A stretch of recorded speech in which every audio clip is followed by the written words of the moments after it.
Thanks. All right, everyone. We are live.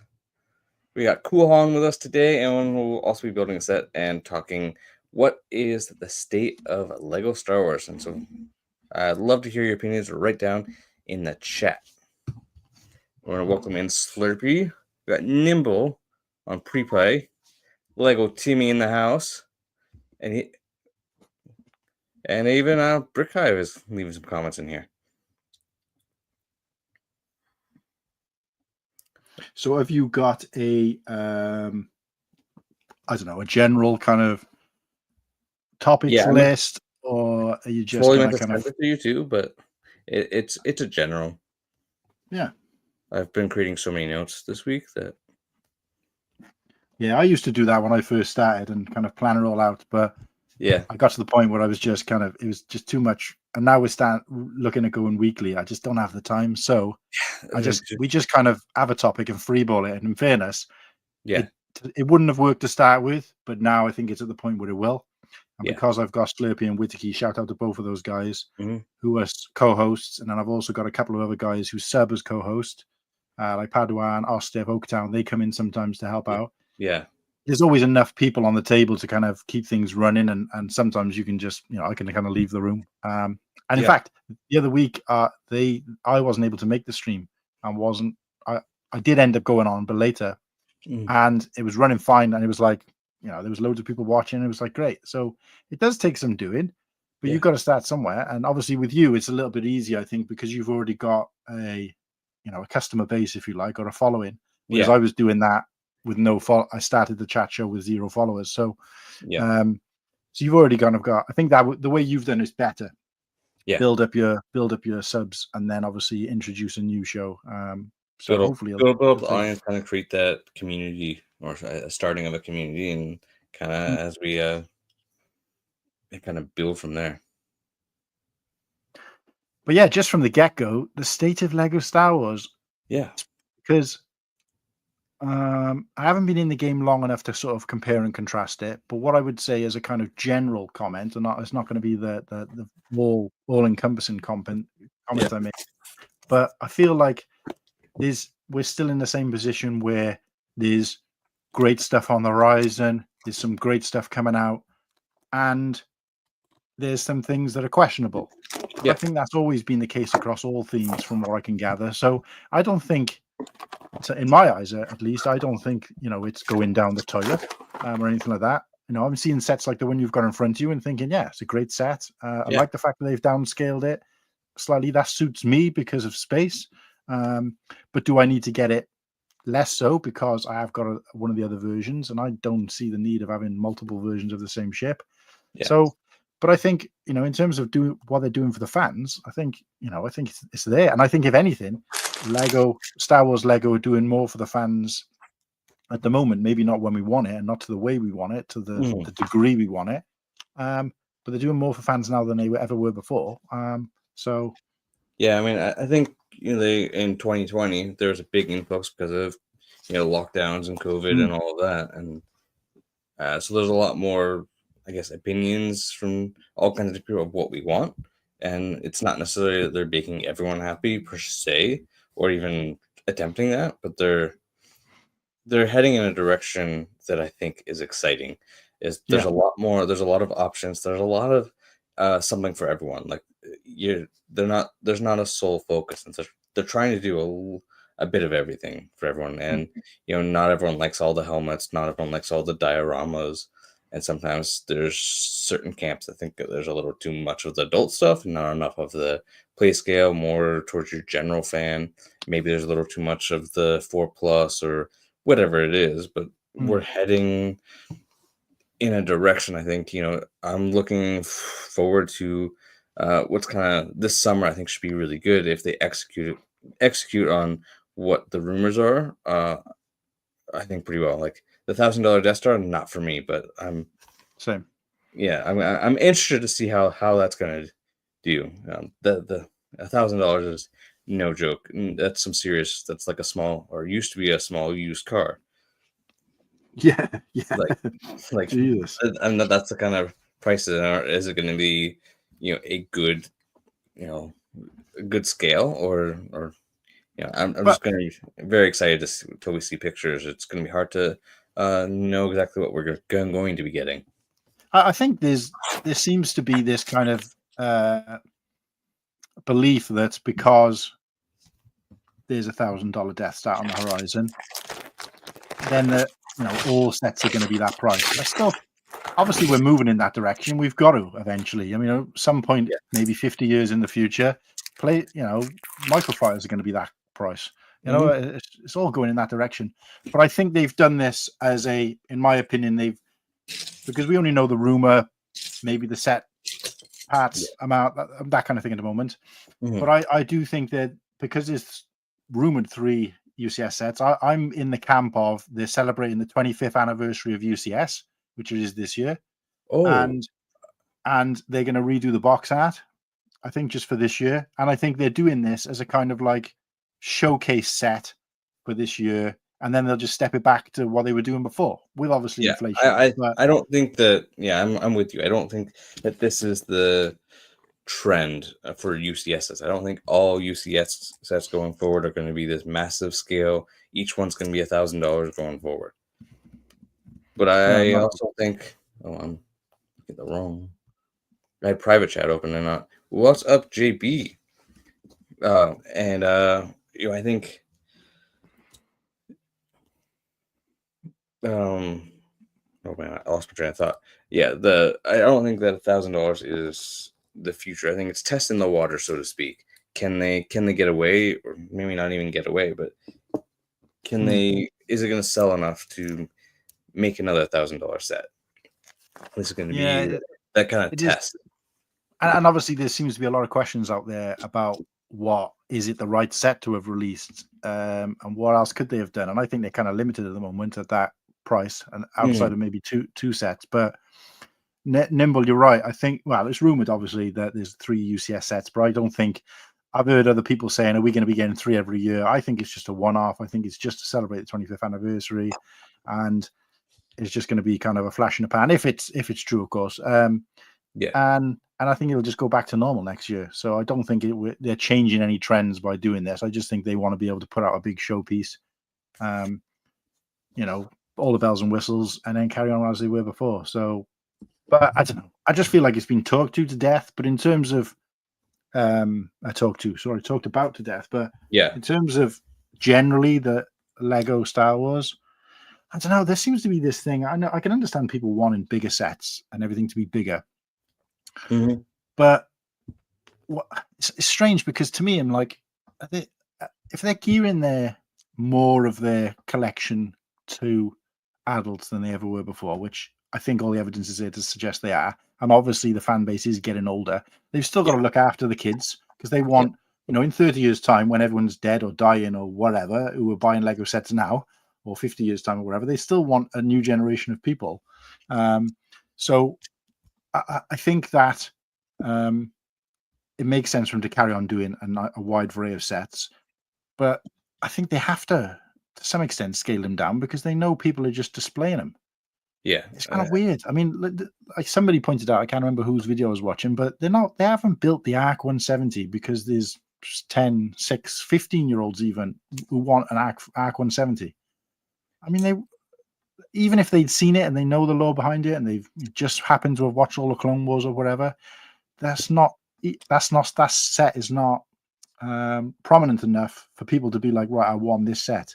But if you grew up on the Clone Wars, or like Mhm. myself, went back and watched the Clone Wars and was really into it, Mhm. then yeah, you'd want a new version because we haven't had a version for a while, rather than Yeah. another X-wing or whatever. So they're kind of appeasing us. They've got to put some play functions in it for the chance that is kids. But generally, Yeah. the idea of scaling it down is to make it a displayable piece, which I think is all I want it for. Mhm. And therefore, now the frustration is the fact that they've kept the price has still gone up. Yeah. Like what was That's the real frustration. the last one was 60? Is that? Yeah, I'm not great with those kind of figures and numbers, because obviously the difference between the UK and the US anyway. Oh But yeah. no, I just think like I love the midi scale ships. I think Mhm. it's for me and my collection and the kind of thing that like what I class as my demographic in terms of space and displayability and price range. It's right, but that's not to say that those sets are good priced. They're not. the Millennium Falcon was well overpriced, right? Yeah, But what was that is we've what the got Millennium control over that. Falcon? Yeah, it was like I think it was $84. Was it Uh, 80? Yeah, that's So it was like 70 quid out here. And that's a lot of money, but you just think, but I never paid that. The difference is that the size of the set, how good the set is, we've got no control over. We can complain about it all day, it'll happen. It's like a rocking chair. You can, it gives you something to do, but it doesn't get you anywhere. But with price, we've got options. We can buy it day one if we really want it. We can wait for a sale. And it's not even as if, like back in the day, if you waited for a sale, the risk of you not getting it increased. That's not the Mhm. case anymore. They mass produce these things. So Yeah. I think as long as, judging something by the price it is when it releases is futile, because I know, we all know from the evidence that it's not worth that to Lego. And Lego is more than happy to reduce that price down multiple times. Mhm. In fact, they aggressively reduce the price. So They've effectively, they've definitely gotten really aggressive with yeah, their price. the way I see it is they only release something on a high price because they intend for it to come down, and people just say, Mhm. because that's what people do. They'll look at what price it was. I'm working in retail, yourself. Yeah. Customers won't look at the fact that it's a price, it's a reduction, or it's a sale on a product Mhm. as much as they will what it was before. So they'll say, "Wow, look at this T-shirt for $10. It was 25. I'm saving $15." Well, yeah, but do you think it's worth $10? That's all that's important in that question, not the fact that it was 25. Yeah. Because if you never would have bought it at 25, then it's not it doesn't make any difference. So Lego does that, which I think is the right thing to do, because that's all big companies do. They put it at a big price so they can then say it's 20% off, it's 50% off, whatever it is. And that's clever marketing. I'm all on board with it. And we all see it every day if we look close enough. Yeah. So that is within our grasp, but the quality of the set isn't. So as far as I'm concerned, if they're making the sets good, nice variety, price isn't really a factor, because if I don't like it, I just won't buy it, or I won't buy it day one. Absolutely. Like I definitely, I mean, I'm in retail, so I see this, customer doesn't necessarily, look at the prices, necessarily the price that they're going to pay, Mm, right? They're going to look at, exactly to your point of, like, well, I'm going to wait for the sale, because I mean, so much there are sales, and I think a lot of company, your major companies, Lego included, are they price things high knowing it's going to come down. So they're going to get the value of what they know people are going to pay, and they know people are going to pay 20% less than what mm. they want to charge for. And they're going to release it 20% more, knowing that they're going to run some good sales. Prime Day runs twice a year now. And so they're counting on that. Amazon Prime sales, they get a credit of that, and all the other retailers. But there's some people talking Slurpee. Got the old 170. 05 Arc 170 is definitely nostalgic for me as well. I never got it though. Like, I don't know what happened with that '05 wave, but I missed out on a lot of that. That's right about a couple years after I got into collecting Lego Star Wars too. So I started, I want to say '03 or '04, but I had, maybe dabbled a little bit. My parents had started to get me into Lego Star Wars in like '01, '02, and it really took off in about '03. Mm. So I was around, like, all my friends. We had so many of the '05 sets. And Yeah, I had the 2010 version of it, yeah, which I didn't buy at the time because which I wasn't is into it at that point. But I got it from a bin, and sort of, was missing some parts, but I parted out. So I haven't got the figures. So for me, I think the figures, which is not usual for me, I'm not a huge figures guy, but I think the yep, figures are the biggest draw of the new set for me, because I could use them in both sets effectively. But yeah, people seem to be a big fan of it, and I get it. But I think I was watching, I don't know whose video it was, but they were saying from Lego's point of view, like we're all seeing it from our point of view. You got to see it mhm, from Lego's point of view. The largest percentage of and this isn't just for Lego Star Wars, this is for all Lego. So yeah, obviously, there might still be an argument in the game for Lego Star Wars fans, but the larger percentage of customers who buy Lego sets are buying for Christmas and birthday. So they shop twice a year. yeah, The largest percentage of their money, their customer, is twice a year. So it would be more beneficial for Lego to influence their customers or the general public to procreate more often than it would be for them to make Star Wars sets for old school fans, because Yeah. obviously the more kids you've got and the more children are out there and the more widespread the birthdays are, the more likely to buy. Do you see what I mean? I know that's kind of Yeah, no, really I it's a definitely. bizarre theory, but it makes more sense because their bigger customer base is people who buy for Christmas and for a birthday, which is why they have such a wide variety of sets. But in terms of Star Wars, I think what they're doing is right. I think they've got a, when people say, "Oh, I hate the new," when an adult says, "I hate the new micro fighter," I'm like, "I ain't for you." You know what I mean? I went to a bridal shop the other day and I walked past the window and I saw a wedding dress in there that I would never buy. I didn't need to broadcast to people that I'm not going to buy that wedding dress because it ain't made for me. Yeah, So I definitely, and it's probably just kind of the generations as well. Just like there's, and I think even the internet has given us, the good thing. It's the internet has given a voice, gives me and you a platform to come on here and share our thoughts and connect with people. But in the same vein, it also gives people that where they feel like they have to announce. Like I'm on so many pages, or you see people of like they'll announce that they're leaving a page, or whatever. Like they could have disappeared and no one would have known. mm, But there's almost like a need for you to let people know that you've left. yeah, I think what Mayday thinks here says is right. It could Ooh, have taken up spaces that for sets that are more consumer friendly. But there's 2 points I've got to make there, which again I haven't got any evidence to back any of this up. This is just my thoughts and feelings. But yeah, the first one being that we don't know how well those sets sell. Um, Seeing lots of them on shelves might just mean that they've had more in. And yeah, again, working in retail, and you'll know this as well, Josh, that if you know we do have I have a lot of product in delivered of something that sells better, and so that the shelves are always full. yeah, Um, so that's not a measure of anything. And obviously, when you go to different countries, different retailers, the Lego store, online shops, unless you've got a finger in all those pies and know what's selling, what isn't selling across the world, and know the demographic, how much because for example, he's using the example of the mechs. I don't know how he's measuring that they don't sell, but they could cost $1 to make, and they're making, and let's just say they're $10. They could only make it so there's a higher profit margin on them. So when I worked in food retail, it was always fruit and veg that had the highest profit margin because it would be the cheapest thing to produce, but you'd make the most money. Whereas something that was higher priced cost more to make, so therefore you weren't, even though it was more money going into the till, when you took away what it cost to make the product, you were left with less. So it could be that. So to know all that information is just, you'd have to be like the Rain Man and yeah, know all the information in the first place. So there's no measure of that. But the other thing is that those mechs, again, I don't think aimed at my demographic. I enjoyed them. I liked them. I bought them, and I thought they were great. I built one with my daughter, or she built one, I built one, and then I kept one for myself. yeah, But I like what they represent, but mhm. again, they're trying to appease a new.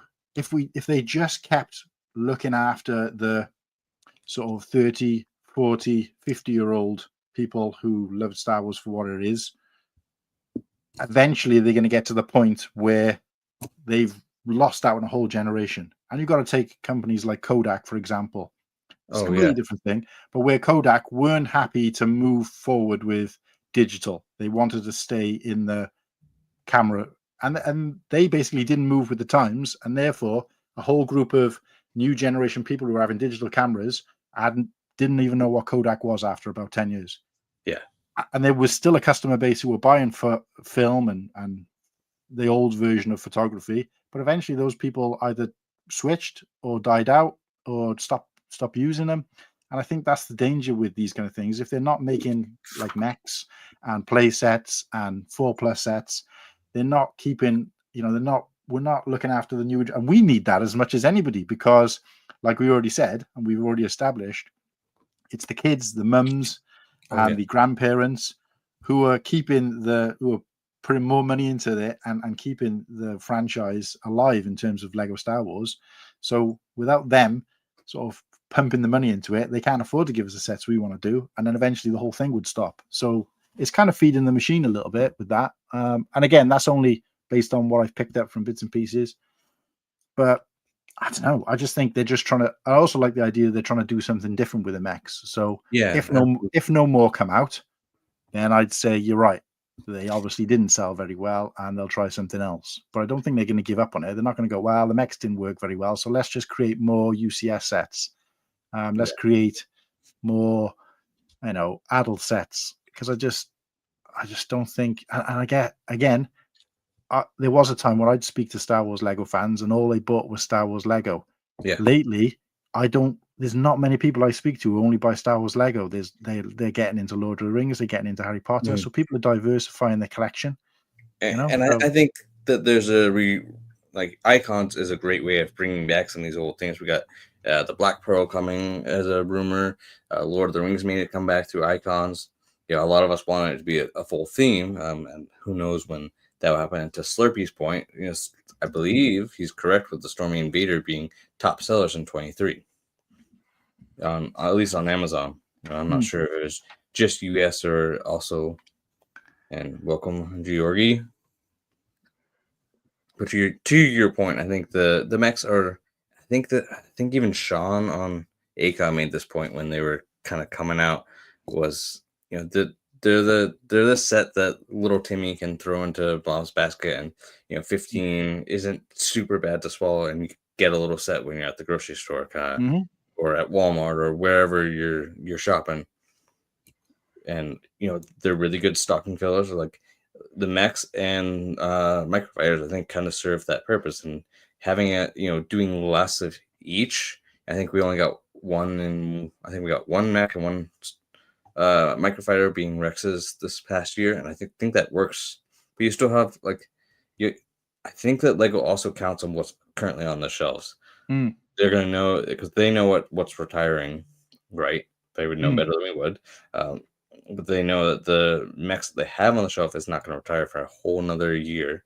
And now you have got with Luke's X-Wing mech, you have that makes 4 mechs on shelves, technically. So that's 4 options that you can throw into a stocking stuffer or a birthday gift. Or no, you're dead right. And it's a the other thing is that they say grandparents pick up for a kid, but also it's a kid for kid. What I call is a kid for kid thing. So if you go into a birthday party, you're buying for a present for some, a kid in class, that kind of thing. But yeah, like Mayday Figures has put in. Imagine if it was just shipped, there was more playability. Yeah, I guess that you're right with. If they did 2 microfighters a year instead of the max, or instead of the 4+, I'd agree there. But they're just trying to diversify. They're just trying to do different things, and it might be that they've stopped doing microfighters because they weren't selling. Because we're not privy to this kind of information. Yeah, don't know. I mean, we don't know all that information, and I agree with Nibble. I'm a fan of microfighters, even though I just got my first one for Christmas with Rex's Y-wing, and even though I already have the big UCS, I didn't need the Captain Rex minifigure in it, but I thought it was a fun build and definitely opening my eyes to more microfighters. And I'll probably, I think what the Plo Koon's supposed to be a microfighter now. Like I think that I'll be on the page to go and grab that when that or if that comes out. Just because it's a fun build, doesn't take up a lot of space. You put it in a kid's perspective. A lot of people, at least growing up, my friends didn't have big, large shelves like I did. Like I had milk crates and boards left over from construction, but my friends had dressers. That doesn't offer you a lot of space, and just having a bunch of Lego sets on top of your dresser takes up, to these smaller points, and just takes up a lot of space. So having a footprint that takes up a lot smaller space that you can put on top of a dresser or take to school with you in your backpack, stick in your pocket. Like I used to carry around Lego minifigures when I was in about 5th or 6th grade. I was the one carrying around. I had like 20 minifigures. That's and these are like the 03. Now they're all cracked and broken, but like they got some use. Like they traveled everywhere with me. And I think Yeah, Mayday Pocket pocket pick. fish. Yeah, No, exactly. he's dead right. I think for me, obviously, I'm seeing it from kind of outside point of view because there was no Lego Star Wars when I was a kid. It didn't exist. I was an adult before I launched. And although I did buy some sets or a set, in that first wave or the second wave of the first year in 1999, I never really got into it until, Force Awakens was in the cinema, I think. But I don't know. Like I said, but he's right though. When I was a kid and I was spending my own pocket money, I was going and I was buying the Pirates or the Space, like really small box, couple of quid box sets, and they like obviously I could have saved my pocket money a couple of weeks and bought like a larger set as a Yeah. kid, because they weren't always necessarily there was no like adult themed sets then, but they were still larger sets. But for me, it was always like, but I want something now rather than I could have one of these smaller sets every couple of weeks as opposed to waiting a couple of months and having one set, which I play with just as much, So I Yeah. don't think kids see the whole size thing. And that's why I think those sets exist for those kind of kids. But yeah, it's definitely interesting subject because obviously I always have to remember that when I'm talking to people like Mayday Figs, who've probably from a different background where he's grown up on, and he Yeah. mentioned the V-Wing, for example. Now, for me, Yeah. that was just a set that I wanted to add to my collection as an adult. Absolutely. I have no nostalgia for that as a kid. So yeah, it's definitely an interesting point of view. Yeah.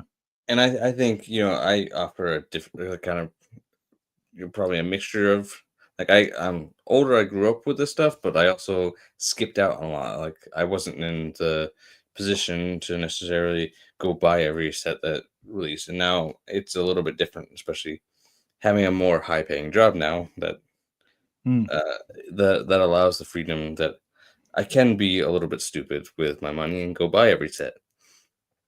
Maybe not all of them, but like a lot more than I used to be able to.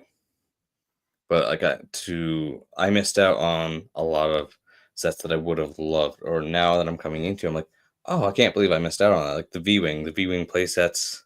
I think there was two. There's one in like '06 that I looked at, and I think I actually have one because I got it from a neighbor, but I didn't like buy it, and now it's mixed in with parts. And if I could find all the parts and put it back together, I would love Mm. that. But that's going to be a very, very, very hard project. And then they had the Empire one, which after seeing Bad Batch, I'm like, oh, I really should have gotten that. 'Cause I think it was Mm. like they had like a black R2 series droid, and it had a whole change on it. Like Mm. I don't remember exactly what it looked like, but something like that. Are you talking about the V-Wing now? Yeah. Yeah. So they did two different versions of the viewing, to my knowledge, and someone can correct me if I'm wrong. So this one is the one you were talking about, right? Yes, that's the Empire one, right? Yeah. So there was this one, They did and a Republic one, and I want to say right after, like during Revenge of the Sith hype. yeah. So the Republic one, I think there was two versions of that as well, if I'm right, Yeah, or maybe there I'm may not. have been one It in was, like 2010 era too. but yeah, that was kind of red. I don't actually. I have got the figures for this because I had the set complete. They're not here with me right now. But yeah, I think you're right. I'm pretty sure it was a black droid, or it might have just been no, because there's nowhere for the droid to go in here. So it Oh, must have just maybe it must have didn't been. have maybe it didn't have a droid. I'm thinking No, of I think it did, but I think it was a whole droid. I was thinking it might just be a head, but there's nowhere in here for it to go. But I'm pretty sure you're right. I'm pretty sure there was a it. full It could droid have in. been a head too, because Yeah, just oh that era they did a lot of just heads. Like yeah, the starfighters only had the R2 heads and R4 heads. yeah. But no, you're right. I think now I think about it, this kind of smaller ship, if you like. But like my thought has always been that if they want to kind of do something to appease fans, at least in terms of nostalgia and getting the older fans to buy it, but still keeping the kids happy, they should do like a microfighters of some of the more Mm, obscure ships. Not yeah, necessarily that we haven't had, but let's just say, for example, Anakin's from Clone Wars, not the Clone Wars show. yeah, His what do they call it? The blue and white striped um, starfighter. I can't remember his custom starfighter, and they released it in a set. But if they did like a microfighter of that, right? Because I don't think they need to re-release that set again, although I'd love them to, Yeah. but I don't think there's enough pull for it to do. I don't know. Yeah, I think that there's a very like I don't know, like almost like like the phase 2 of the Clone Wars, like when they kind of started switching designs that geared more towards as they're building towards the Empire, like Revenge of the Sith kind of style designs. Yeah. Now there's a lot of nostalgia Mm. for the early Clone Wars, it's like the Phase 1s and the Delta 7s. But yeah, but But if they did that Anakin's custom fight as a microfighter, so you had a cool fig in there, which we might not have got otherwise. yeah, The kids are still going to buy it because although they probably might not recognize it or know it what it is, it's still a cool ship, and I think that's all they care about. Because I don't think necessarily people are going out and buying the 4+ set for their 4-year-old because they recognize that ship from The Mandalorian. They probably wouldn't have watched it if they're 4 years old now. yeah, So it's just because it's a cool ship for that age group. And I think if they did that, or they did like a microfighter V wing with a V-wing pilot, so that us as adults could get a V-wing pilot and a little cool little ship, like a micro-scale version of a ship that we can put on display in case we missed this version. But then the kids have still got it, and then focus everything else on the older fans, So that's what I would do if I was changing things up a little bit, yeah. personally. What's up, Lego Timmy? Welcome to the stream. Timmy was Timmy the first person to comment in the pre-play. Yeah, he's usually first on ACOB. He's usually in here. It's awesome. And I always joke that he needs to get a full-time job. Oh, he wasn't. He was 4th. Oh, Timmy, mate, you've been working too hard. I always joke that he should get a full-time job because I wish I was as available to watch YouTube kind of all day long and be first in everyone's chat. But yeah, shout out to Timmy. I only mean it as a joke. I don't actually know, even if you're old enough to have a job. But yeah,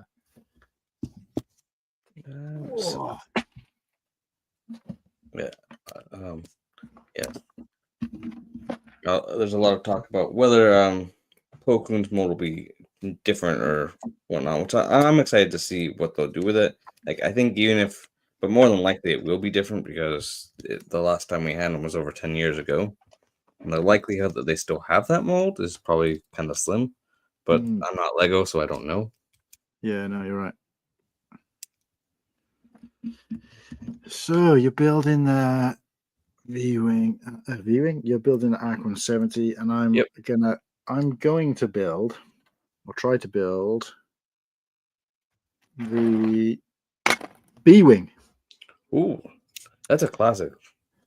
Yeah, I actually built this before. It's the first time I've rebuilt something from my backlog. So it's the 75050, which I think is the newest version of the B-wing, apart from the UCS, and probably the best.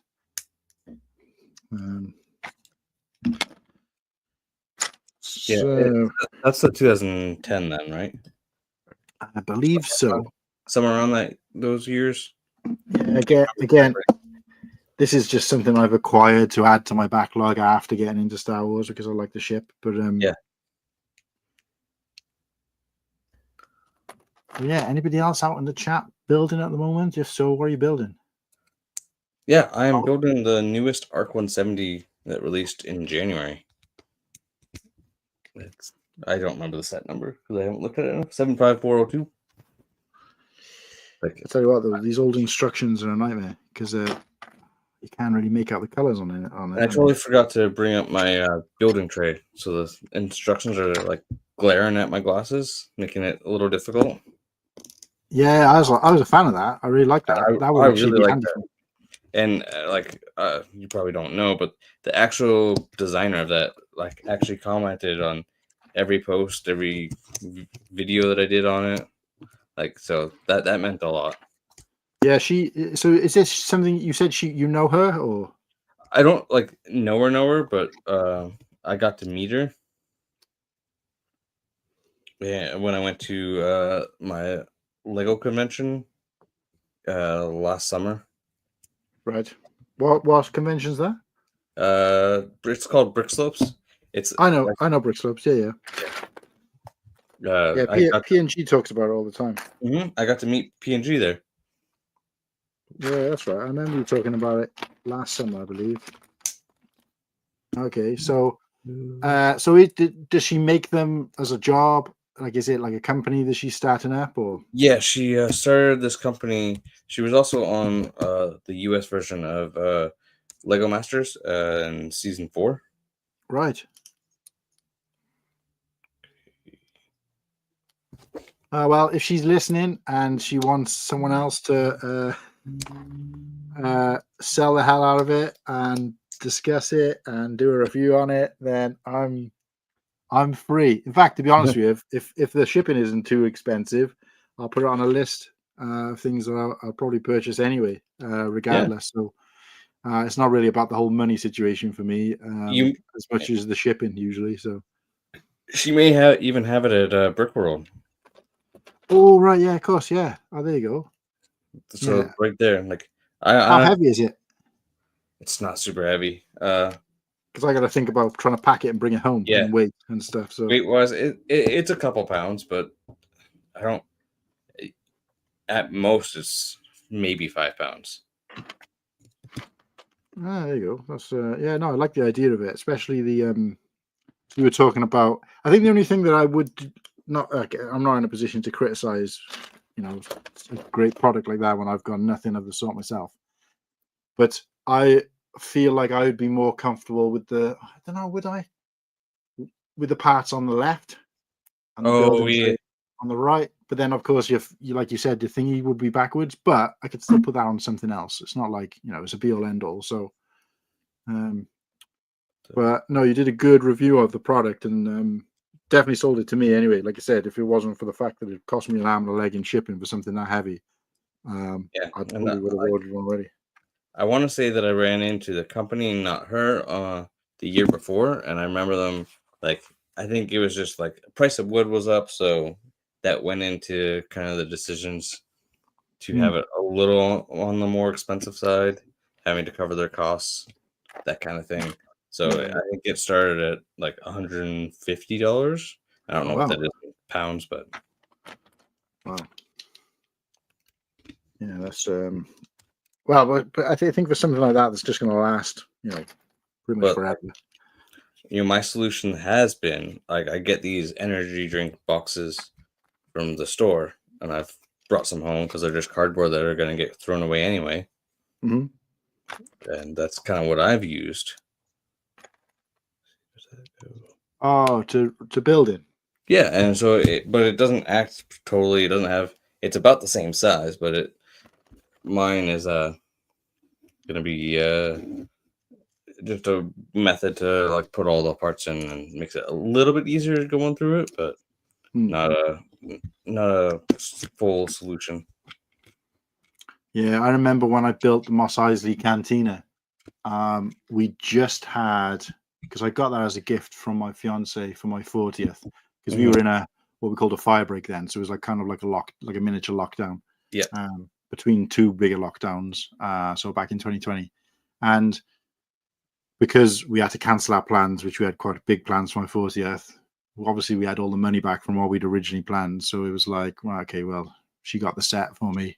It's a lot more than I would have been comfortable paying or comfortable for her paying otherwise. But yeah, yeah, so I got the Master Builder Series Cantina, and I was like, how am I going to build this? Because my theory has always been dump all bags. yeah, And my fiance, shout out to Kirsty, was like, you can't do that with this set. This is going to be like too. And I'm like, no, I'm going to do it. And we had was there a washing machine or a dishwasher or something delivered? One of those kind of appliances. And I yeah, had one of these, like, if you imagine the dimensions of like a fridge freezer or a washing machine, these large sort of cardboard with the edges and everything. And I was like, that's going to be perfect. So I kind yeah. of put that down. I've done a time lapse video of me somewhere.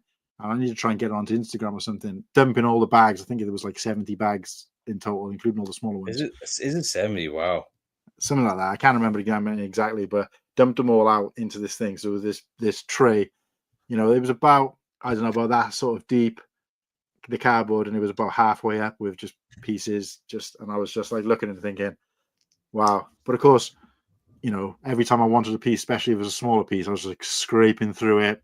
And it got to the point where it was frustrating for Kirsty because she sat in the living room trying to watch telly or something. And I'm watching telly from the other room on the dining table and just kind of scratching through these pieces. And she was like, "Oh, it's just really grating on me."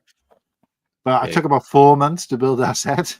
And if it weren't for the fact we were in fiber, like I don't think in a lockdown, I don't think I ever would have finished it. But it took me so long. But that was the whole point of why I do dump the bags, because it's nostalgic for me. Because when I was a kid with Lego, you just had everything in one bag. But also, just I wanted it to last longer so that I enjoyed the experience more, you know. But yeah, that was definitely an eye opener. But no, I use this. It's like the lid of a box, but it's kind of, I can try and lift it up a little bit. It's kind of printed with Lego bricks. And these are like storage boxes that I used to sell in my store. So I've got a couple of these with like sets in, but then I use the lid inside out. I don't know if you can kind of see it at an angle. I turn the lid inside out and just pull the parts in there. So that seems to work. But yeah. So how did you guys in the chat? How do you build? What's your kind of process? Do you dump all the bags? Do you? Well, thank do you. It? And Slurpee had to go and will catch us later. Yeah. Nimble's adding up all the sets he wants to buy this year. I haven't even started to do that. I'm afraid to start doing the math. I'm currently, and I don't know, remind me of a topic. I can't remember what we were talking about earlier, but a little bit of the having to wait and save for sets that I want, and I have a little like savings accounts.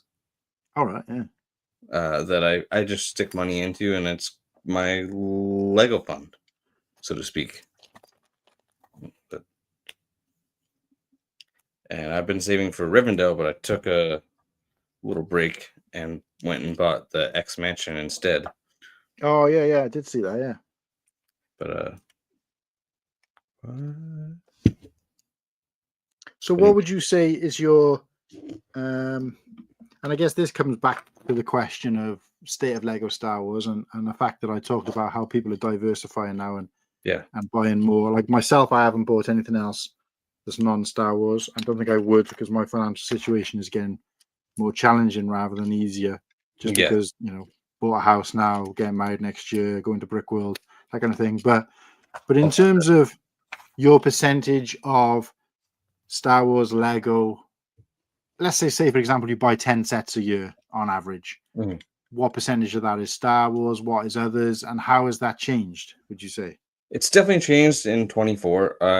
So when I started creating content, I was in 22. It was all Star Wars, and like a little bit of like taking some of my live streams were like some of my older sets that I had saved up, but like that was putting together.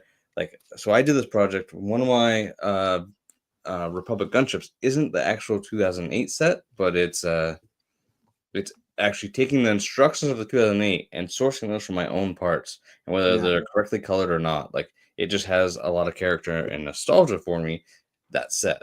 And it's not even the official set. Right. But it is Lego parts, though? Yeah, they're all Lego parts. They're just, they were from my bulk part collection that I got. So I inherited Lego from my cousin, and he grew up like in the 80s and 90s. And so he had a lot of the old 80s and 90s, and like one Lego Star Wars set was in his collection, which was like the little tiny $5, maybe $10 Maul versus Qui-Gon. Oh yeah, I know, yeah. From the first that level, from the original 1999. That was it. So going through those parts, it took me probably like 6 months to put together this gunship just by doing that method. But I didn't have necessarily $120, I think is what the original cost, to go and buy that at the time. So I made it myself. No, I've done something very similar where I've bought a parts bin or bought a collection of Lego pieces and found in their parts to make, say, for example, the Playscale Venator. But when I went through all the parts, it turned out that it was missing, say, 20% of the pieces. So I've managed to source that from the rest of my Lego, like whatever parts I had from before, and then maybe order a little bit. So let's say 10 quid's worth. And then put together, it was without the figures in some of those cases, but I spent 50. I think it was. I want to say 55 quid, and the woman, it was 50 quid. She delivered it for an extra fiver of 9 kilos of Lego. Don't know what that is in pounds, but Yeah. and in that, when I divided that out, apart from a load of spare parts, I got parts for an Arc 170, the turbo tank, the Venator, and the what was the other one?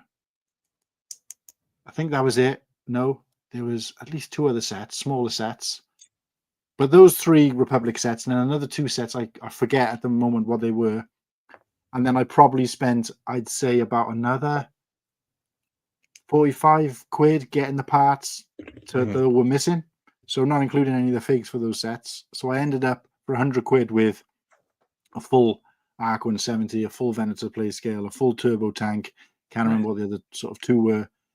And it was like best deal of my life in terms of getting those sets built. It's so many sets, and like, I mean, you didn't have to put too much into like replacing the parts, but a little bit of that, and plus sourcing from your own. And I feel like there's something special, like kind of the project of sourcing from your own. Yeah, absolutely. That was just that was really fun for me, because that was during, I think, the first lockdown I did that, and it took me weeks to do, and it was just like such a nice project to be sort of involved with. And it was the first time I'd ever kind of bought a, I hadn't long gotten into Star Wars, and I hadn't really used Bricklink that much. It was kind of my first time using Bricklink, and just kind of educating myself as I went along. And yeah, like I said, apart from the disappointment of there being none of the figures in there in this bin, I still had the sort of sets, and I was quite happy enough with that for what I got it for. I think the only other deal I got that kind of was pretty good compared to that was I saw a guy selling the Solo Millennium Falcon. Ooh. So he was selling that, and I think he wanted about 60 quid for it. Okay. And at the time, I looked and saw that he was selling other sets, so I ended up getting from him the Millennium Falcon, the Solo Millennium Falcon, Anakin's yellow Y-wing. It That's was a classic one. Yeah, and again, these were all complete with figs and in really good condition, because he'd only had them on display. Yeah. And what was the third set? It was the TIE, the one from Solo. TIE. That's just a TIE fighter. Isn't that the one that we? Not from Solo. Sorry, from Rogue One. The one Rogue with the One. pointy. Yeah. Oh, what is that called? Is it TIE Striker? I think you might be right. I think it is TIE Striker, because it's the pointy one. So I had those 3. I want to say one more set. Yes, and so those 3 sets, which are obviously really good sets, and I also had Obi-Wan Kenobi's Starfighter with hyperdrive. Oh, that one. And I ended up getting him down to 120 quid posted, which would probably be about $150 for all those sets complete. When the sets arrived, the hyperdrive ring was still in bags, sealed bags. So he'd only built the Starfighter. And when I built the hyperdrive, because I just randomly opened the bags, I realized I had the load of parts left over, and I couldn't work out what was going on. It turns out he'd also put in 2 sealed bags from a completely another set, which was I can't remember what is it, the one the Captain Rex, Phase 2 Captain Rex was in with the yeah, that's a very expensive set. With the sidecar. I can't remember what it's called. Bark Speeder with sidecar. Bark Speeder with sidecar. Yeah. 2 of the 3 bags were in that. Unfortunately, the bag with Rex wasn't in there. Like that set brand new sealed as I don't know what it'd be in like British pounds or quid, but it's like over $500. I want to say maybe it's gone down since I last looked at it. There was no Rex in there, and there wasn't the droid little ship in there, because that was bag 3 apparently. But yeah, so I had the other 2, so I had enough to build the Bark Speeder and the sidecar and whatever other fig was in it. So I had that totally for free, and I don't think he even knew that I had it. But so that was a fantastic deal I had. And I think the only other deal I got was I saw a girl local to me trying to sell off a kid's Lego, and this was an example of when sometimes they were selling things they didn't know what they had. And there was a I, girl selling local to me for 50 quid. that's what I do with the Facebook Marketplace. Is I find those like moms that are trying to get rid of their Yeah. son or kid And got out of the Lego and she's trying to sell this off. I'm like, I'll take that for you. And like, I'm not gonna talk you down too much, but like, I come in knowing the value, and I know when you're underselling it, I'm not gonna have you sell it up to me. I'm gonna buy you at that price. I got after retirement, uh, the Mandalorian Comback class starfighter that probably right about Mando season 3 was coming around. all right, yeah. I got it for like $60 when it was like going for 80, and then just skyrocketed after that. But yes, Mayday Rogue One sets are definitely goated. I would agree with you on that. Yeah, so Mayday was saying that Rogue One sets are goated, which I have quite a few of them. I didn't grab the whole wave when those came out, but I did grab quite a few. yeah, I managed to complete the solo wave apart from the battle pack, which I'm still after. You can still get it relatively cheap, but I'm hoping to try and pick it up at Brickworld maybe. But so I didn't get that because I left it till last to get, and because I thought it'd be the easiest to get, and then it got retired and I couldn't find it anywhere. So there's that one, and other than that, I got the whole solo wave because I thought that wave was pretty strong as well. And then the other wave, and then I got all of the Rogue One wave because again I love the film and the sets were really strong. The only one I didn't get from Rogue One was the like landing bay thing. I can't remember what it's called. I wasn't really interested in it because it was just a flat platform. Yeah. And a couple of cargo things on there, and the figs in there were kind of repeated from other sets. So I was just like, nah, I won't bother with that. So, all right. See you, Mandy. Thank you for coming on. Appreciate you being in the chat. Yeah, cheers, Mayday. Yeah. But yeah, the only other good deal I got was there was a girl selling. It was at the 2010. I can't remember what year it was. The second version of the Republic dropship, not dropship. Sorry, the Republic gunship and ATT, which had the second versions of both. So I think 2008. I think they were. If it's second version, I mean, are we counting? Yeah, the first versions came out at the same time. The second versions came out at the same time because they had like, they had Stinky in it, Jabba the Hutt's son. Oh yeah. So yeah, 2008. I have the 2008 one of those are the versions that I built. Like the gunship was one that I built. Yeah, that's the one I did the part out with, and then I bought the ATT full set with, and somewhere in my collection is Rhoda. Right, that's it. Rot of the Hutt. Yeah. Yeah. Well, I got both with all the figs. No, sorry, not all the figs. With most of the figs, I'd say about half of the figs from both sets. But the builds were complete, good condition, and the original boxes that they came in, although the parts were loose inside the box. Yeah. And I got all that for 50 quid, I think it was. So about 70 quid, $70. That's pretty good. At the time, I was just blown away by it. Like I jumped on it, and she came and brought it to the house as well for me. She was obviously keen to get rid of it, but I was gutted to some of the. I think the only figures I was missing was Cad Bane, Ayla Secura, Captain Cody was in there, but he had the wrong head print, I believe, and Captain Rex was in there, but he also had the wrong head. Yeah, and there was one other figure missing. I think it was maybe the pilot. I can't remember, but all the other I can't remember what figures were supposed to be in there, but the rest of them were in there. So. But there's nothing more satisfying than a deal like that. You know, I'm enjoying the Arc 70, but this is I never got any of the other ones. So, I mean, so far the build is nice. I'm probably gonna mod it a little bit. I wanna strengthen the bought them at some point.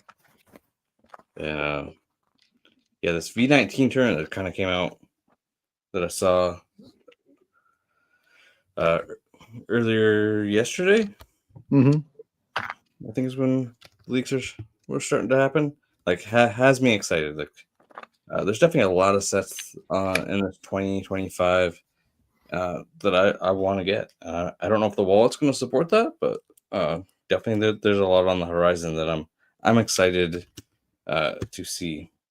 A lot of if you're a clone fan, prequel fan, I think that there's a lot for. I think that there's a little bit of everything kind of coming this year. Yeah, the V19. So I got the original V19, which again I didn't buy at the time, but I bought, and it's probably one of the only old sets that I've bought sort of secondhand that I've never built. And I was going to try and dig it out for this stream just because it was quite relevant, but I have no idea what it is. And I'm not allowed, I'm still not allowed to do any lifting since my operation. So all my crates of Lego are all kind of stacked up there, so it might be in one of those, and I'm not allowed to lift them to see. So I just had to go for the thing that was kind of closest to the top. So well, whatever's kind of closest to you, yeah. I actually do like the B-wing as well. So that's the V19 is and the V-wing, like those are some great sets. And I'm like the rumor of the pilot has me kind of excited. Like, I've never like nitpicked over the pilot having a fin or not having a fin, but crazy that Lego's kind of looking at really going for some like full accuracy on some things.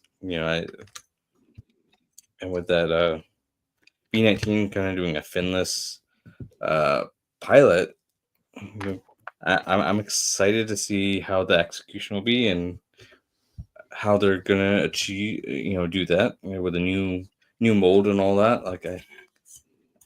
And what that's gonna look like, because I don't even see. I want to say even like customs that I've bought for pilots have the fins for phase ones, but maybe I'm wrong. Maybe they do them a little accurate. I haven't bought a lot of phase ones lately.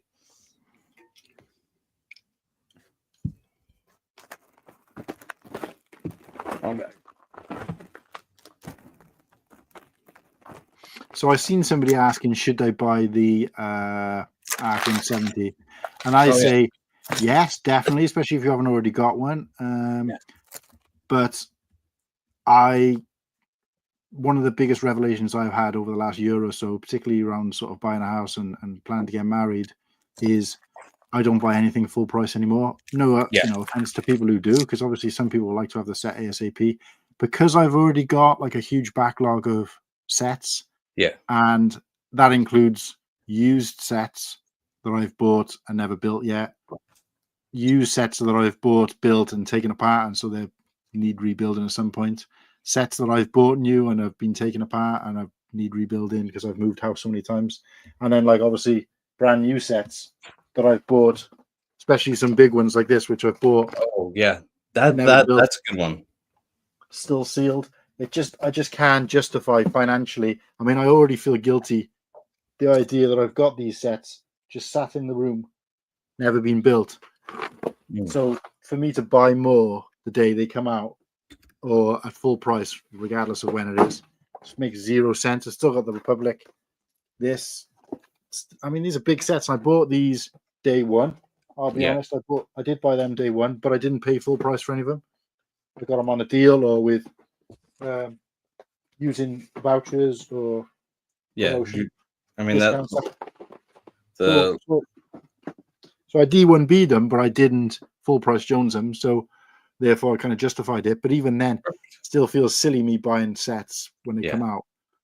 Even if they're reduced, even if I saw the Arc 170 just in 2 months' time and it was reduced to 50% off, still difficult for me to justify paying that when I've got sets that I haven't built when they're going to be around for another 2 years. So you've got 2 years in a perfect world, 2 maybe 3 depending, to go ahead and pick it up. Hello IDK, welcome. IDK Bricks. Well, the other thing is for me, it might not be the same for you, Josh, but I think that and I think this is probably more relevant to you than me because I don't do that kind of content, at least not at the moment. Yeah. But I feel like, how do I explain it? I feel like if you're building the set on a live stream is different because obviously this is the first time you're doing this kind of live stream Yeah. chat sort of thing, situation.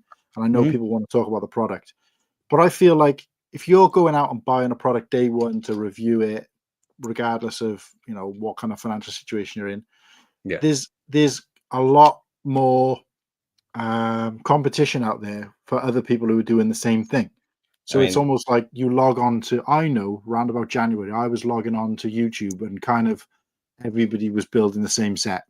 yeah. Reviewers were reviewing the set, people were talking about the set, people were building a set on live streams, and it's like everybody's doing the same thing.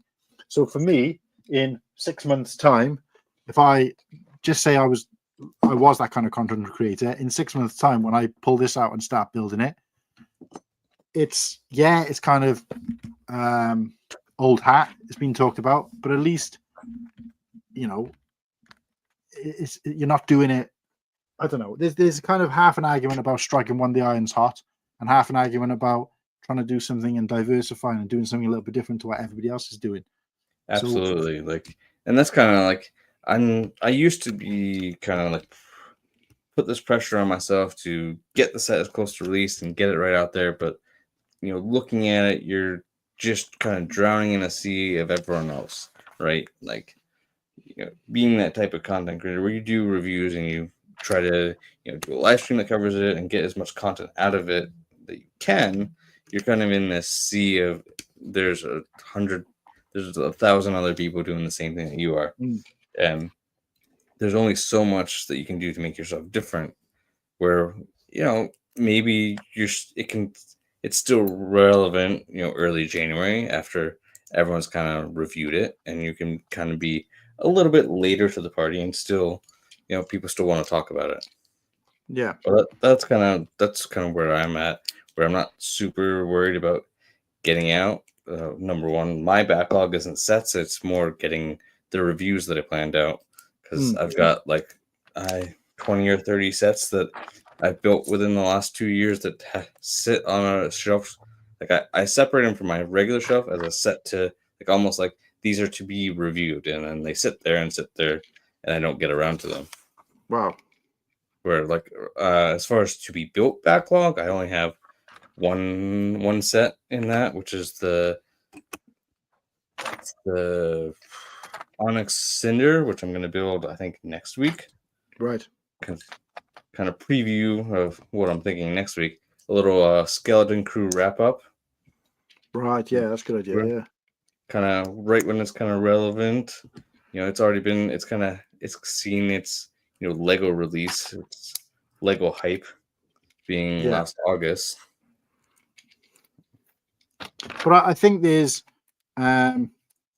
like I'm not in a position to give advice because obviously the only content that I've I wouldn't even say specialized in, but the only content I've really dabbled in is kind of live streams, Yeah. chat shows.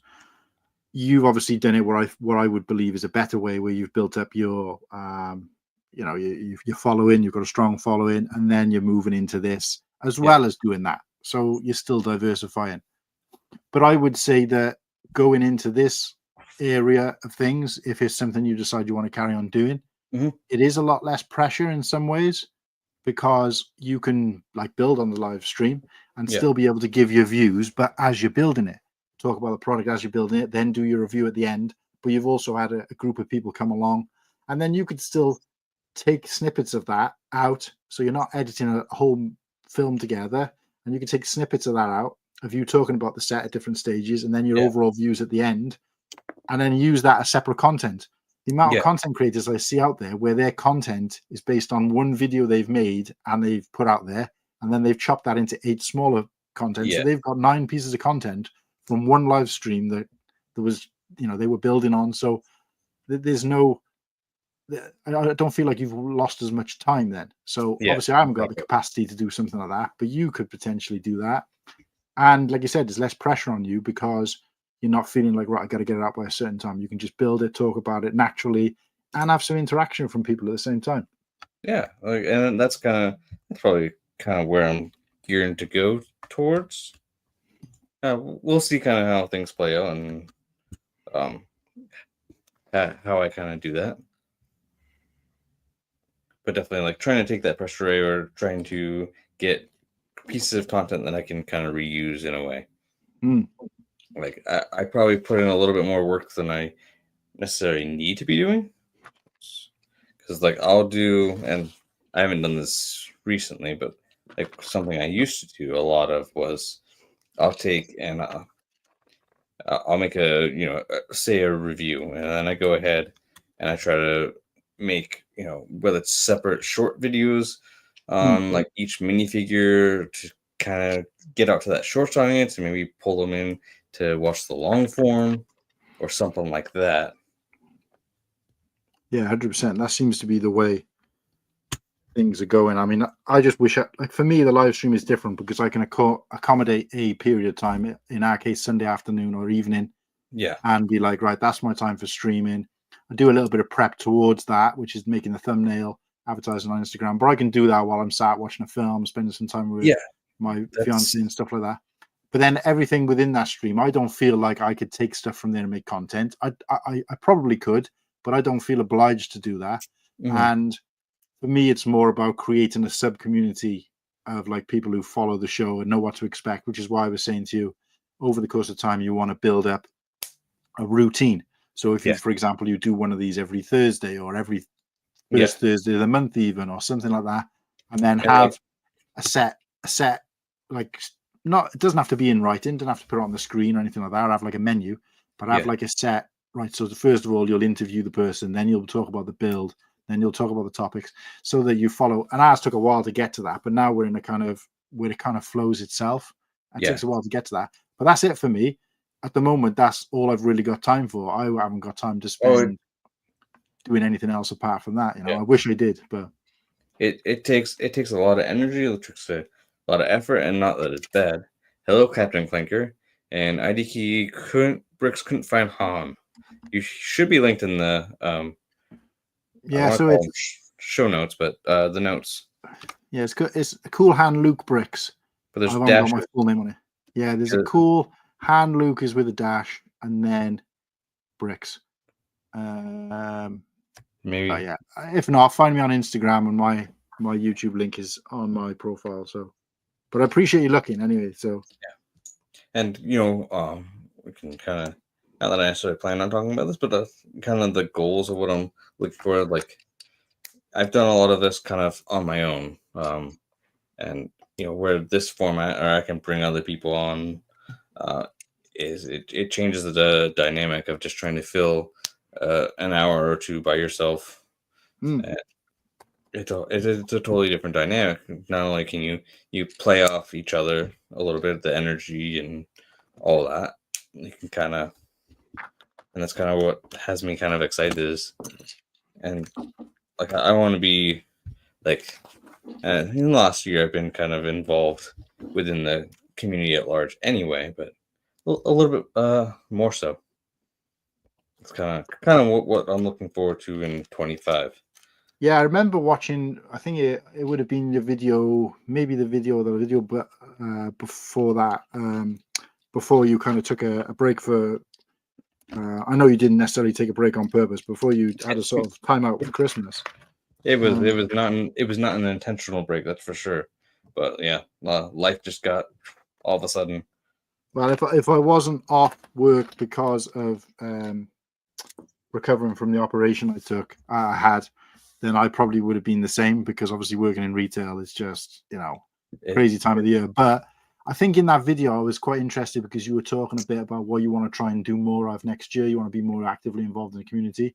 And what I will say is, if you're my biggest fear doing this kind of chat, considering the fact that I had no followers at all, I had like 0 followers when I first started the chat. It was only based on talking to a couple of people on Instagram and through ACOB chat and saying, well, I might do something myself. yeah. People saying, yeah, well, if you do one in the UK, we'd watch it, that kind of thing. So Oh, I so it totally was a meant little to. bit, it was I a little totally. bit more difficult. But considering all that, my biggest fear was, apart from the normal, are people going to watch it? Are people going to be interested? They're going to stay tuned. But my biggest fear was getting guests on. Yeah. Um, I wouldn't say that I try to do my best to try and build bridges as much as I can. So I remember calling on people like yourself, Yeah, and you've without this done a sounding, great without job. this, yeah, well, without it sounding kind of awful, because this is not how it's intended at all. I tried to aim at people who were, I wouldn't say smaller in the community, but either relatively kind of not unknown, but were kind of less outspoken. So Yeah, I wasn't going to go straight in and ask people like ACOP to be on the show and stuff like that, which I possibly could have. But I wanted to focus more on people who were kind of like myself, who were in the background in other communities, but never really had my own voice, or people like yourself who've got quite a good following, but were still relatively kind of new or small on the scene and were just kind of slowly chipping away at things rather than trying to become like a YouTuber overnight kind of thing. yeah. So like people like yourself, Brick Sam, basically all the people who we had on in the first sort of 10 shows, where we, Even like PNG, like he's well known in the community, but yeah, absolutely. So he was an I example don't of know someone that who didn't have a YouTube everyone channel. who follows, like if everyone followed MNR, they would necessarily know who PNG was. Like, Absolutely. So it was like, it was trying to get an opportunity to speak to like-minded people like that and kind of find out what they're about, talk to them, give them a chance to have a little bit of a voice in a different scenario to what they were used to, and yeah, move away from just being in the chat, or in your case, uh, introducing yourself to perhaps a newer group of people who might not have known who you were, and that yeah, kind of thing. But also to have people who were kind of like-minded, and just give people a voice. And that was my main goal. But I was really surprised at how accommodating people were to be on the show. Like, I thought people were going to be like, nah, man, I'm way too busy for that. But literally yeah, every person I asked was like, yeah, can't wait. Really love the idea of it.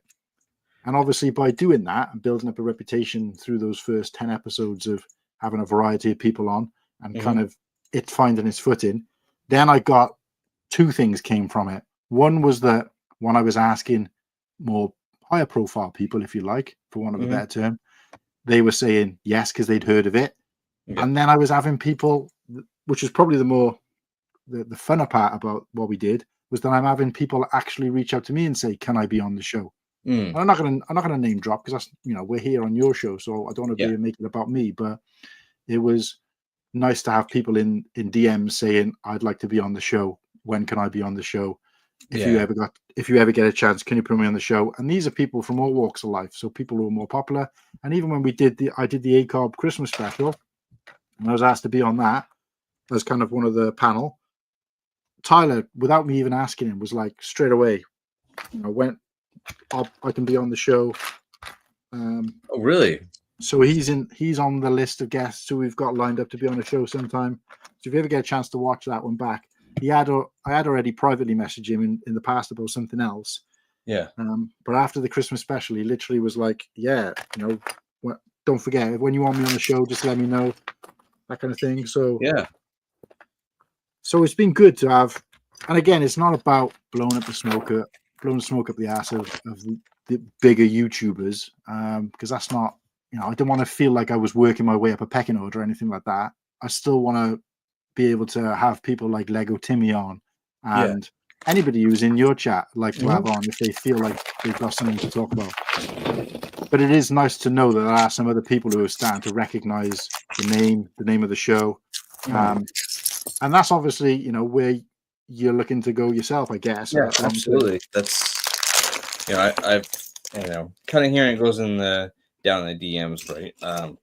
That kind of, but that has me, maybe it's my old school thinking, my like a little nerve wracking to like. I'm not super outgoing. It's like I will sweat basically when I go thinking about I have to reach out to someone. Like it's not natural, and kind of forcing myself into that area is stretching and molding me in a Mm. fun new way. It's a challenge. So like I've been kind of like this week I actually reached out to two people that I haven't really had personal like one-on-one kind of more in the groups chat setting, like Ostif and Padawan. Both are probably people that are on my list in the future to build up a reputation, and like I don't want to build up the relationship with all these different people, with the sole aspect of you're gonna be on my show someday, or we're gonna meet up necessarily. Like I want to come across more of a less of what can you do for me and how can I help you Absolutely. kind of Yeah. aspect. I don't want to just come out as a like I need something from you, so I'm gonna fake build up a relationship just to get something out of you. Yeah. I'm actually interested in knowing all these people and making friends out of them. Absolutely. And I think the one thing that I tried to do, which it's been easier with time, because obviously it's getting to the point now where there's people coming on who I already know and I'm already sort of in their following. But with Yeah. people like yourself, Joel's Bricks, people like that, who Mm. I heard of through other people or seen in like the Girth Gang, didn't know much about them. I tried to consume some of their content, get Yeah. to know that person, as in like get an idea of what the person is into, so that when you came on the show or they came on the show, I could ask questions. I could, sort of be able to communicate with them and don't feel as if, like you said, that they're on the show for the sake of it or just to make up a face or whatever. Yeah. And I think that's something that's worth doing. If you're going to have somebody on the show, try and do a little bit of research, unless there's someone you're already in their community. That's definitely a piece of advice. But one piece of advice Sean gave me, although if I'm honest, it's not something that was a huge mystery to me or something I hadn't already planned on doing. But Sean did say to me, I think it was something along the lines of do one for you and do one for them. Yeah. So for example, in this case, you want to cover something that you know that I could talk about, which is like Lego Star Wars. And you want to do something for yourself, which is obviously talking about the Arc 170 because you're building it. So a little bit of that kind of thing. So just think about like what's going to work for you, what's going to work for me. Like when we have people on the Cool Hang show, we don't center the entire show around that person. You might want to do something different, but what we try to do is we have them on, they introduce themselves, they plug themselves, we talk a little bit about them, and we have at least one topic that they specialize in. Yeah. And then we move on with the show, move on with something else, and they're free to then probably be a bit more relaxed as well then to join in with that and become, just part of the panel, So, and in some cases it works, some cases it doesn't, and I wouldn't say it doesn't work, but in some cases they really get involved then. They're like right in it with everybody else. In others, they kind of maybe a little bit more shy and a bit more reserved. But no, it's like I said, it's great to build these bridges with these people and be able to, like I said, in the case of you build that bridge with you to the point where when I was like, right, we're doing an all-star show now, everybody who's been on previous shows get involved. That took a lot of work, but it was worth it to kind of honor those people. And then now when you're in a position where you wanted somebody on the show, yes, okay, you didn't invite me on the show. I kind of was like, let me be a crash test dummy. Yeah. No, like, and that was like this first show. I'm like, I don't know exactly what I want out of this, and that was where you invite yourself. I'm like, you know what? Let's try this out. I didn't know that whether I would be necessarily starting off by myself and then kind of adding guests later on. Like, really, it just kind of came to me one night, and I kind of been working on it. It kind of came to me this week of what I wanted, and so just kind of working out the kinks a little bit and seeing kind of where I want to go with it. So did you say you've got other people lined up? Is there anybody? I don't have anyone lined up. More like a list of people that I'm going to reach out to. But we'll see kind of how this kind of progresses, and like I love the Lego community. That's just and how like it still surprises me. I still probably think of myself as a nobody in it, and that people even take the time to respond or reach out to me on any message that I send. Like even if it's just replying to your story, and that still surprises me, and it probably shouldn't, but it does. Like I'm like, oh, like they actually responded to me. I wasn't expecting that. Well, I think you've got to consider things like my first thought was always, right, they're going to log on. They're going to be like, who's this guy asking me to be on his show? Yeah. I'm going to log on to his YouTube channel, see what kind of following he's got, see that I had at that point, I don't know, maybe 40 or 50 followers, and be like, yeah, no thanks, it's not worth my time. But I didn't get that at all.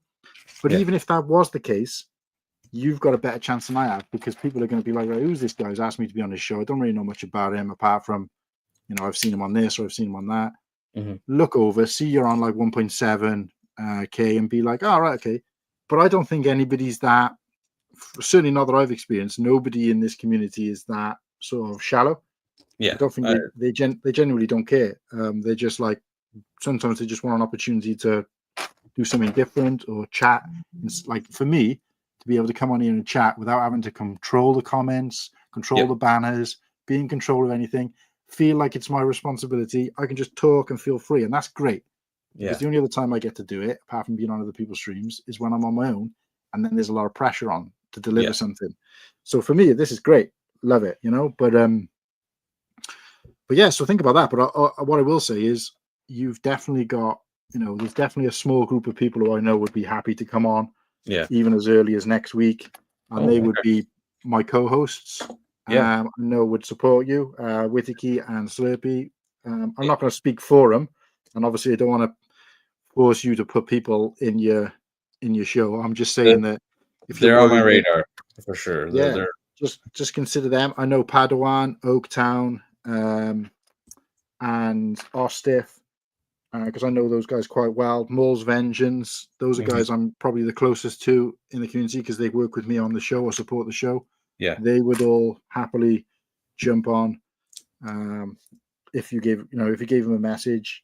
Yeah, I'd like to think, but like I said, I'm not speaking for them, but I know those guys are so easygoing. So yeah, like definitely like I had this, I guess, vision that I kind of don't know exactly how it will work out, but it'd be kind of fun to have like an impartial host guest, and then have me and Padawan, and whether maybe it's not on my show, maybe it's on a different one, but like, you know, both of us are pretty big Lord of the Rings fans. I think it'd be fun to put like two people that know Lord of the Rings pretty well and kind of almost do like a Lord of the Rings kind of trivia, like a Lord of the Rings off kind of thing. Yeah. Like, I don't know exactly who would put it together or how it would work, but I think that could be a lot of fun. No, that's a good idea. That's a really good idea. It could be entertaining for a lot of people too. But yeah, if you're doing it this kind of time and you ever want someone on to sort of support, just kind of, you know, co-host with you, Yeah, you know, maybe not on a permanent basis because I'm not that available, but from time to time, if you needed like a second person on because you had someone else on, give me a shout. Chances are I might be available, especially because the time you're doing it, which you tend to do like middle of the day for you, which is evening for me, is perfect. perfect. Really, it's the American shows that kind of go late at night, which would make it like early hours in the morning for me, or I struggle with. Yeah, like the ACOB streams that are 6 p.m. I think my time, but yeah, so it's 9 p.m.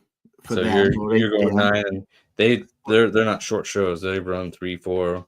Well, yeah, because so in my time it's like 2 o'clock in the morning when it starts. Yeah. So if I watch it till the end, especially when I was in work, I'd be watching it till the end and then going straight to work, and I've had like zero sleep. So yeah, you can't do that. Like, and I'm not really one to talk. Like I work, I've been doing late shifts. But hopefully getting out of that. But like I've had to do my Sunday into Mondays are kind of rough. I do a closing shift that gets me out of work around 11 p.m.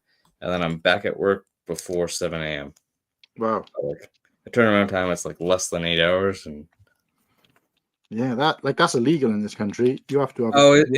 It's yeah. I think it's just barely legal.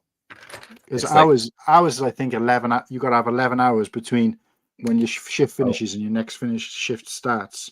We only have to have eight. You can do less, but you have to. You know, you've got to have kind of not authorized it, but you've got to kind of be like in agreement with it. Yeah. So if I said to a member of my staff, look, you're finishing at 9 and I need you back in at 8 a.m. Sorry, earlier than 8, 7 o'clock. So it'd be like 10 hours. I would be like, are you okay for that shift? And they'd be like, yeah, that's fine. That's fine. But I couldn't just do it and put on the planner like I would any other shift. But in fairness, in my current job, that never happens now anyway, because we only trade as late as 8 p.m. and we're not usually in the store till at earliest 8 a.m. in the morning. So it's 12 hours anyway at the full extent. So Like we close for a little bit and we're back open, and it's to kind of go back to back. It's not easy on the body, that's for sure. Hmm. And rest But and sleep. so is it food retail you're in? Is it food retail? Yes, it's a grocery chain, but like some of the grocery chains that I've seen have like different like non-food sections. So we have like bits of, and that's kind of what I do, is like all the non-foods. Oh, okay, yeah. So that's what I this fall, and well, I guess 2 weeks ago officially became the manager of, Oh, and well, congratulations. which is like awesome. When it last came up, that was like, I mean, the full big dream is doing this full time. That would be, but the second it was, becoming a manager, like I don't necessarily want to climb that ladder all the way to the top, but making good money so that I can keep on doing this and worry a little bit less is kind of a dream come true, and I now have that opportunity. Yeah, no, that's good. And so I'm excited to see how it all works out and all that. But there's a different grocery chain near me that has a Lego section that I like to go to. It's actually one of our competitor stores, but I All go in right. there just for the Lego section because it's like one of the, like, I would say, underrated Lego spots in our town that sometimes have some uh, sets that I'm looking for that I can't find anywhere else. Right. Like D&D, I couldn't find anywhere. D&D minifigures. Went to this grocery store and found the D&D minifigures and was able to get the whole set. Oh, wow. Like Right. I took the app and scanned every single one. It's on the floor, but like,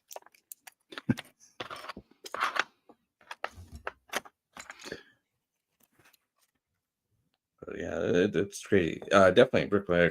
Definitely friendships in the community are very important, and that's what I really like. What Sean and Brent do with ACOB is it's a show, but it's also a little bit more than a show. At least for me, I mean, I can't speak for everyone, but for me, it's a little bit more of bringing people together within the community and giving a lot of us a voice. Like a lot of us are sharing when which I totally forgot to do, but a lot of us share when we are going live, when we support each other. And there's been I've seen a lot of support over the years. So like some people just start a channel and they just throw it in the Girth King chat and get to see what happens. And there's a lot of support.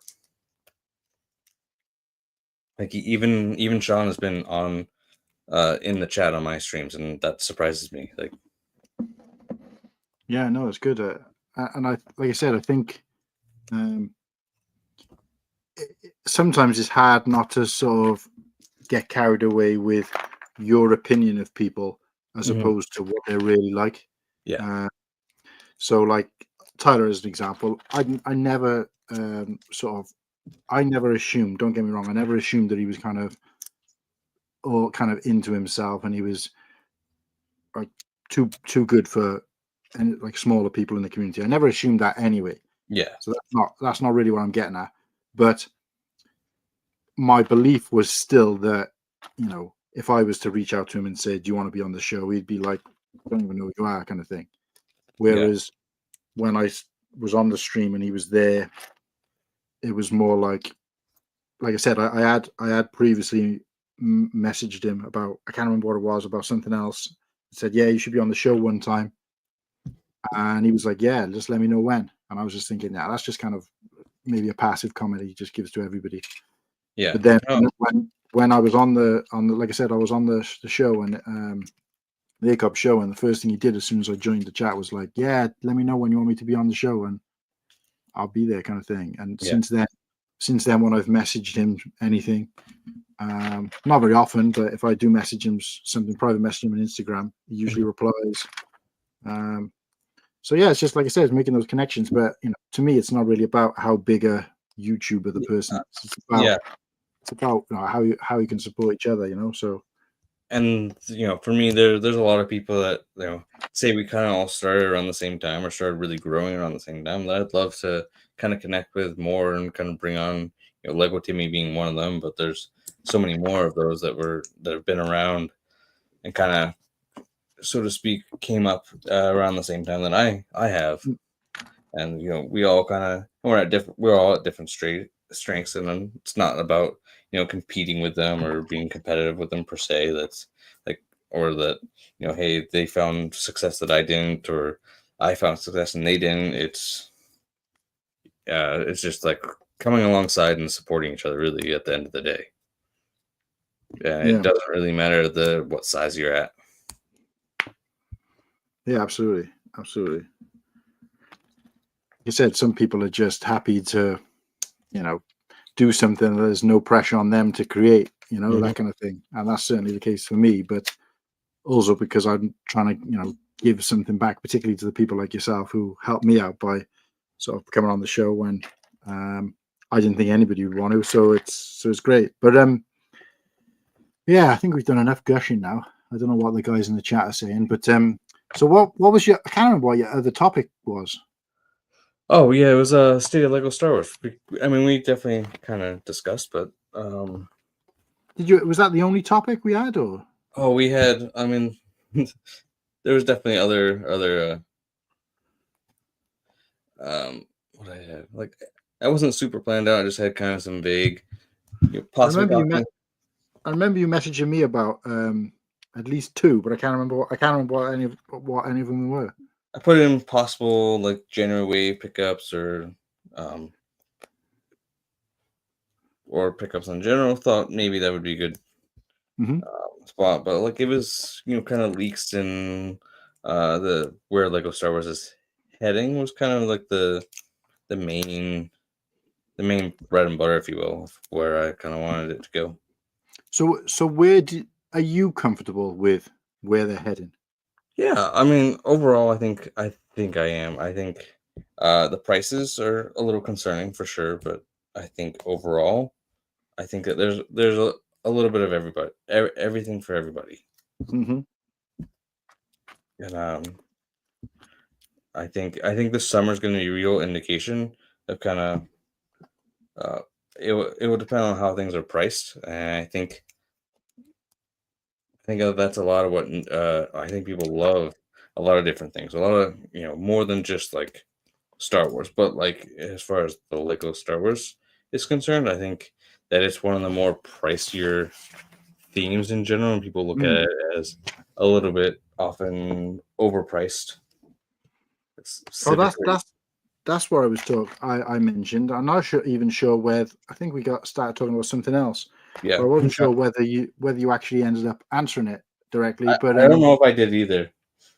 But yeah, so I was So you're like, what percentage of sets would you say on average? Let's just use 2024 as an example. Was Lego Star Wars? So I mean, I started to answer it. I don't know what we got on. Yeah, I started because I definitely joined 22. Starting up this YouTube channel, kind of getting into moving into this content creation, and I started with Star Wars. Like my first set that my channel was built around, it was the fighter tank. That was like the first set I reviewed, and kind of I got gifted some sets, moved into those new June releases, got hyped up for the ATT, and definitely moved heavy Star Wars. And now 24 kind of started going in a different direction of like not just Star Wars. And I'm not with the I gotta be a completionist or trying to buy everything from every wave. Just kind of buy what looks cool to me. But I've kind of dabbled in Marvel. Got the X Mansion. I bought some of the smaller sets. Those last August wave is on my list to pick up. And so I'm kind of doing that. I'm wanting to get at least Rivendell from the Lord of the Rings. I got a lot of those old OG sets when those came around, and like so like if I have to put a number to it, it's probably like kind of going into 25. I'm probably like 70% is Star Wars, and the rest is kind of whatever kind of catches my eye. Right. Okay. something cool that I want to pick up. Like I'm not necessarily after every set of every wave, and I like the the Starship Collection or the MIDI scale. I don't know if that is going to be one that I'll be starting up, but the Invisible Hand and Acclimator kind of have my eye, so those Mm. might be ones that I end up picking up. But like getting some of those smaller microfighters and mechs are kind of fun. I'm enjoying mechs. I designed my own actually. Right. It was a Marvel one. Do I have it? Modeled after the Squirrel Girl one and one of the Lego superhero video games. I know Squirrel Girl. Yeah. Yeah. I've seen it in a So couple of comics. I designed a mech I think it's using one of the Iron Man one or the Hulkbuster ones as its base and then kind of recoloring it and adding in Wow. a squirrel tail to it. Wow. I've missed that. Have you put that content out? Yeah. Yeah, I lost like it's moved around. So I originally designed it when I lived in my parents' house, and I moved since then with it like 5 or 6 times. Oh, So wow. Okay. it's lost a little bit of the tail that I gotta find or re-part out and put it back together.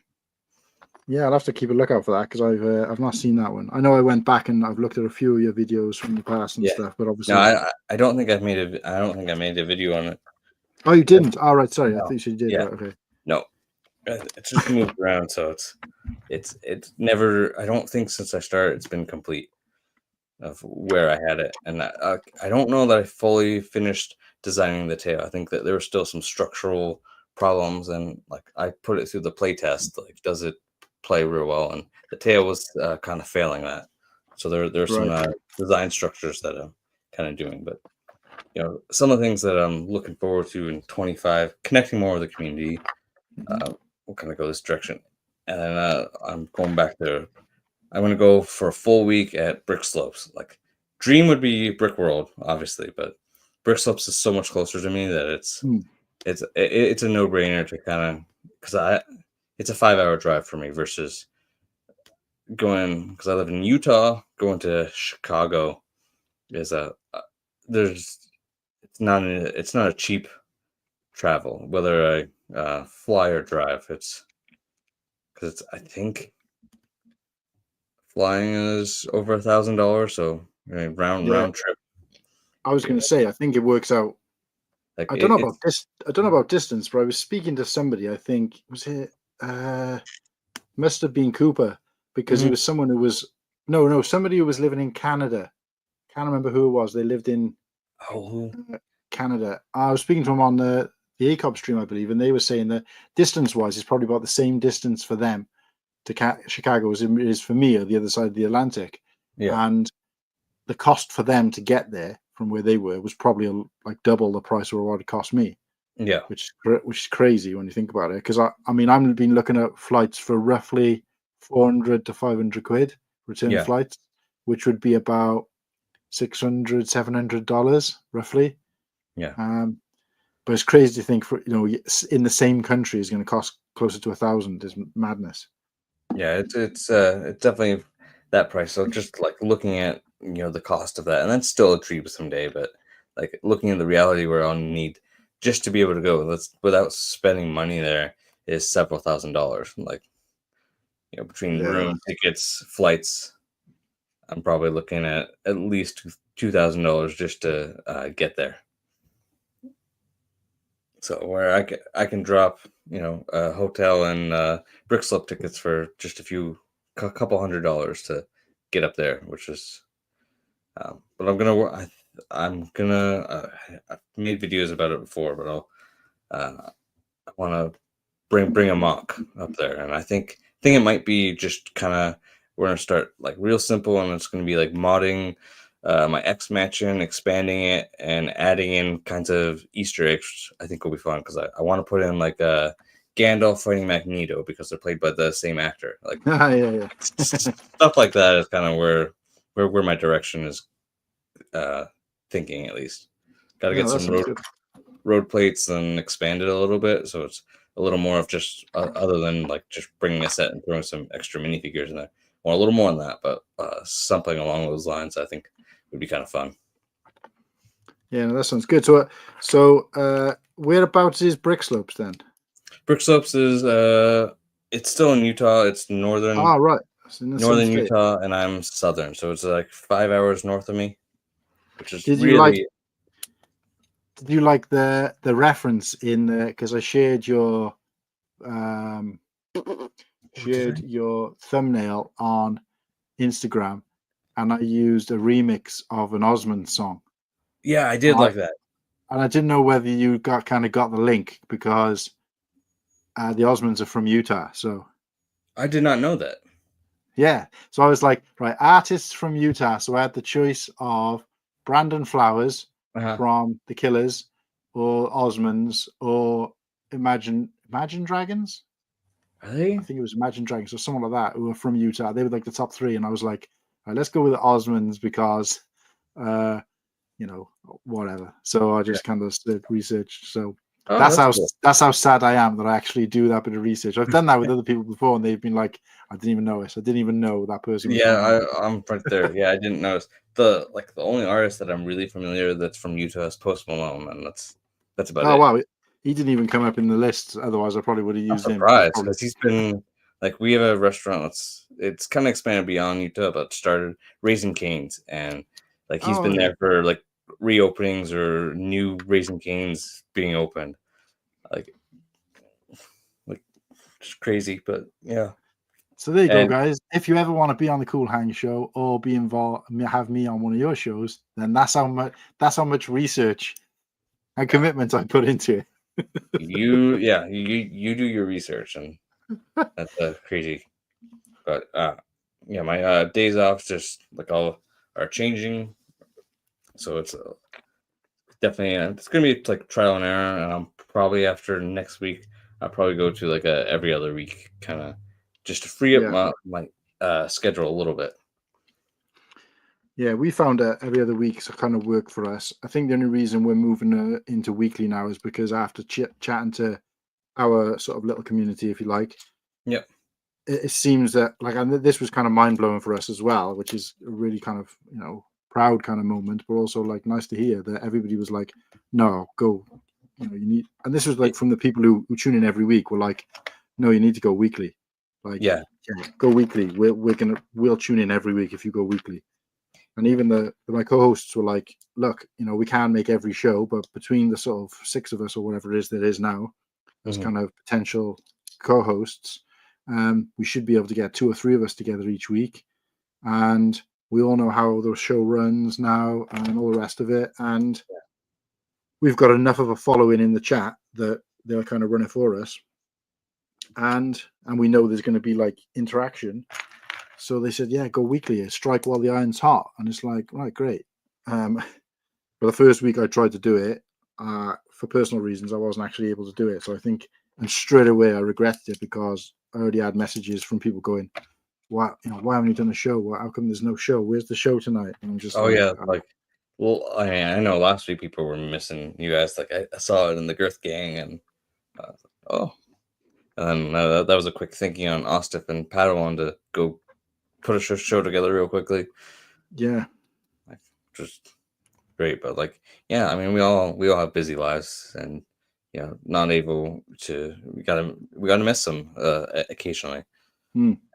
and that's where I'm figuring out how busy my schedule is going to be and what's going to be realistic, uh, what's doable for me to personally do, and like I enjoy this aspect of like I I've done a week for like probably almost straight, about a year and a half at least, and it it's not necessarily like it's laid back. It's not this part of it isn't a lot of work, but where do I have time to do all the different things that I'm trying to do with the channel? Like I'm not just like a one topic kind of like I try to have a little bit of something for everybody, and Mm-hmm. maybe that's spreading myself a little too thin, but like I've got these like I want to there's different ways of being creative with my channel, and like that's kind of what this is for me. It's expressing my creative it's my creative outlook, and it's whether it's reviewing the set and finding different ways of editing it, or like finding something different. Like I've done these, and they don't happen very often, but some of the over the top acting kind of, like I did one where like I found like green screen clips of a bear and through Doctor Strange's portal, and I went and just filmed me running outside and then edited that into the green screen of a bear and a Doctor Strange portal opening, and like over the top, like absolutely, it makes absolutely no sense. It's nuts. It has nothing to do with the video I'm talking about, but just because I wanted to try something and see if it works. And so I like doing stuff like that. I like, pointing out and talking about the issues within, the Lego space, or things that I notice, whether it's prices or minifigure quality or troopers or whatever that I notice. And I like to do those occasionally. I have a list of all kinds of things that I'm like thinking about and trying to do, and finding the time to, those require a lot more research than a review, where I still make review. I could do like a bullet point outline and go ahead and turn on the camera, and I'd be fine to make a video. Where a more research, or topic that needs a little bit more research, takes a little bit more time. I gotta put together my points a little bit more concisely and figure out how to write the script so that I can perform it in a way that I am happy with how it looks. And then, and then you throw in any of the technical issues, and that adds a whole another wrinkle in my plans. Like I've had issues with my mics for like a year and a half. That's like, some weeks, sometimes I go to record the video, they work just fine, and they're fine when I go to edit them. Other times when I go to edit them, the microphone is all squeaky and didn't come through clear, and so it's playing around with that. So I've got a few questions for you, and this Yeah. is kind of like a turning the tables on the host kind of thing. But I like it. so the first one is I noticed recently you've got I wouldn't say a clothing line, but a merch store. Yes, Is that because I didn't see that? Is that sweater you're wearing from that? Because I didn't it see is. that on it. This is the only version of this sweater that actually exists, because this one got taken down. Oh no. By stream, whoever, what did I go with? And I went and I created this before, and after talking with some of the A cup people, I mean, maybe I'm not working with like the best people, but I thought it'd be fun to I wanted to wear something that represented me, and that was kind of what I created it for. But like, and not like I don't think it's actually sold or anything, but I just have it out there, and like me, I think. And then Anonymous, who used to be part of the channel, and we're the only ones with any kind of merch, but I've given him a couple things. And Yeah. this one, the font, I think, created a kind of problem, because it's a font that's used kind of with more problematic brands. Even though it wasn't designed, I just thought it was cool. But the back is actually a quote from me during a live stream, like a while Okay. back, and That's it. I'm like, oh, I should make a shirt out of it. Like some of them are like, yeah, I think you should. I'm like, okay, and that's kind of how the clothing line kind of started, if you want to call What's it that. But, like, there's what's the quote? it's stay young and buy Lego, like Yeah. it's just like nuts. But like I've worn it to work, and people are like, you must be a Lego fan. I'm like, yes, I am. Like So the shirt is outing me, but like, yeah, I noticed that what is there's another phrase that you use on most of the other pieces that I saw. Is it the same thing? Stay young and buy no, leg? there's a what What's the other is quote that you use? It's something similar to that. I mean, I've got a lot of like AFOL kind of like just using the AFOL kind of. Yeah, I can't remember what it was. Anyway, I checked it out. I thought it was good. You definitely should make sure that you plug that every Yeah, opportunity you get. I'm surprised you didn't mention it when you were on our show, because that's the kind of stuff we love. like I forget like all the things I'm doing, and Yeah, you got all the fingers in a lot of pies. I'm bad at plugging myself in general. Anyway, I don't think I've even said to told anyone to like the stream at all. So go Yeah, ahead I'm and the same. throw it up there. So, guys, if you're watching this on Re- replay, like, subscribe if you aren't already. yeah, Straight away, Fit Lego Guy. But the other thing is that I was going to ask, because obviously I looked at the stuff saw a couple of things that I'd like, but problem is, again, coming from the US, the shipping is just absolutely crazy. Yeah, Now, I've ordered almost everything from the ACOB have released, yeah, but I've had to, Cody has set up a thing for us in the UK, which is one of the things I don't know whether it came from me, but I was like, look, is there any way that we could pick this up a Brickworld rather than pay to have it shipped? And he was like, yeah. that's a good idea, actually. And they added something to it. So now, like everything that gets ordered, it just gets ordered to my backlog. So when I go to Brickworld, I'll You're pick coming up back like raw. whatever the 2 or 3 things are. I think there's 2 at the moment, but there might be like 4 or 5 by then. Yeah, I think they said that there's another release before Brickworld, or either Yeah, before or right at Brickworld. I can't remember exactly, but they'll probably do something else.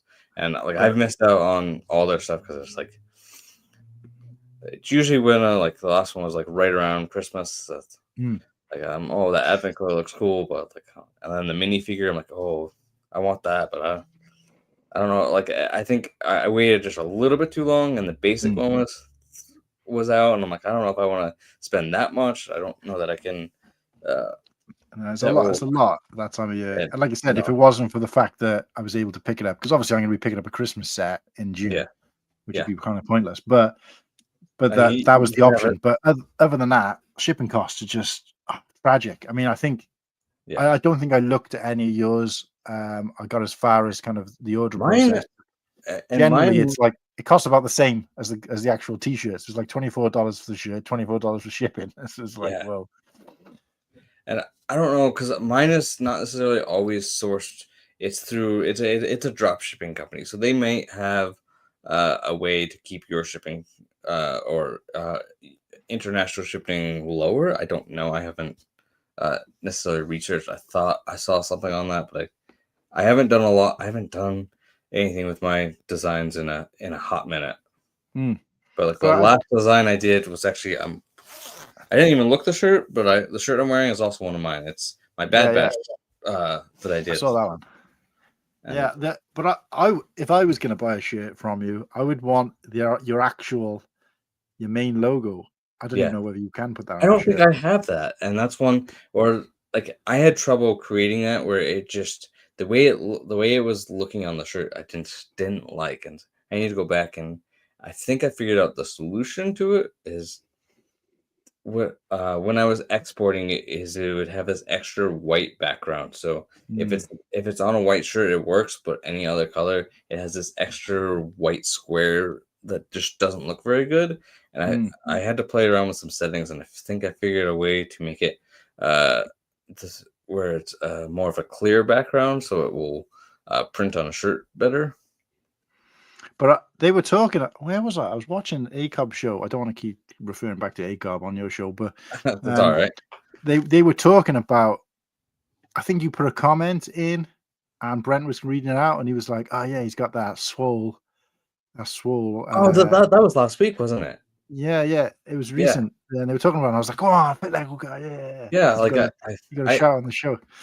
like they shout me out like frequently, more than like I expect. Like I just throw a comment because I like But engaging but with w it. but when they were made reference, because obviously rather than just read out your comment, Yeah, which is great, don't get me wrong, but because they made reference to your logo and everything, I would be clipping that, see, and putting yeah, that in as just putting that in as a short. Or yeah. something like that. But Like not that I've done that myself, because they've talked like about me in such a way in the past, and I'm like, oh, I'm going to clip that and put it as a short. Never go around to doing it, but yeah, that kind of thing is cool. Just be like, yeah, I got mentioned by ACOB or whatever, but it's cool. But what was the other question I had? Oh, so yeah, so I can see you finished the set. yes, I did. Oh, I forgot to like. I'm like, oh, I'm done. But yes, So thoughts, but no, the other question I was going to ask before you talk about the set Um, is Mrs. Fit Lego Guy really supportive of your channel and everything like that? I'm yes, assuming she is. like I mean, she is definitely the best. Some of my spending habits with it, maybe is a different. I don't like. We try to have open conversation with how we spend money, and Mm, I may forget to tell her that I've got 17 Lego sets coming in, and I've spent all this money. Just not meaning to like necessarily like leave it out, but sometimes like it just like it gets missed, and I kind of forget. I go, oh, I should have. I meant to say something with us. I did buy a because it's not like we don't run our relationship and our we each all have our own spending habits. She has her books that she likes to go buy, and I support that, and she supports me buying Lego. She knows it's going to go into building this, but this is Yeah, more mentally. I treat it as a job, but financially, it's more of a hobby because I'm not getting anything back per se. Like, yeah. and eventually, maybe by the end of this year, we'll get there, but we'll see.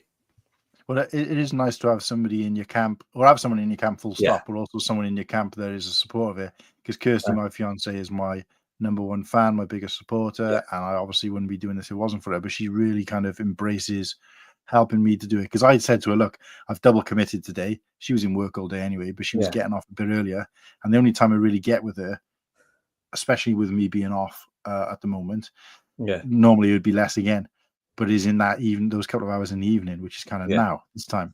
But I was yeah, like, look, I've double committed because I told her I was going to be on his, thinking I'd have a break in between and then go on to yours. But now yours is a bit earlier and hers is going to go longer, so there won't be a break in between. She's like, fine, don't worry about it. You know, if you're enjoying going on the stream, you stay on the stream, and it's just like, wow, great. yeah, And that's not to feel as if I needed permission, but like you were saying about the sets thing, sometimes it's nice to be open and honest. yeah. Hope that they're gonna, be on your side, but the fact that they Mhm. support you, it really, really helps. So it's nice that you've got that. But what I was gonna say as well is, um, I thought of something else then when you were talking about that.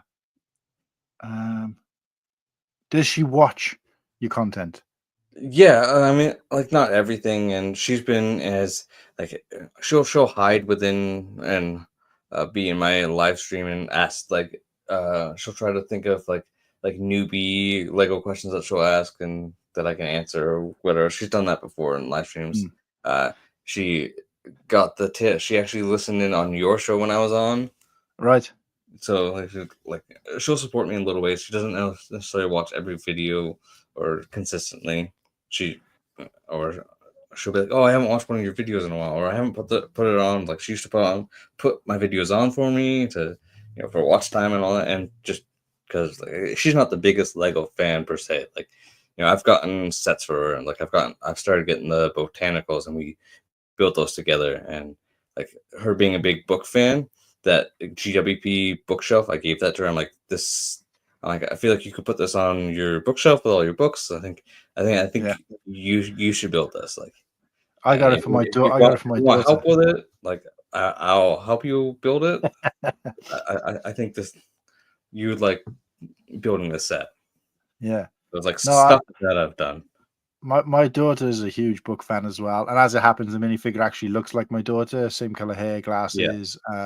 So she was quite chuffed with that set. But yeah, no, it's nice to get other people. I mean, not to say that Kirsty only started buying Lego sets as an adult when she was with me. I think she probably did, but I'm not saying that she wouldn't have otherwise. yeah, But yeah, she's kind of by proxy gotten into it as well a little bit.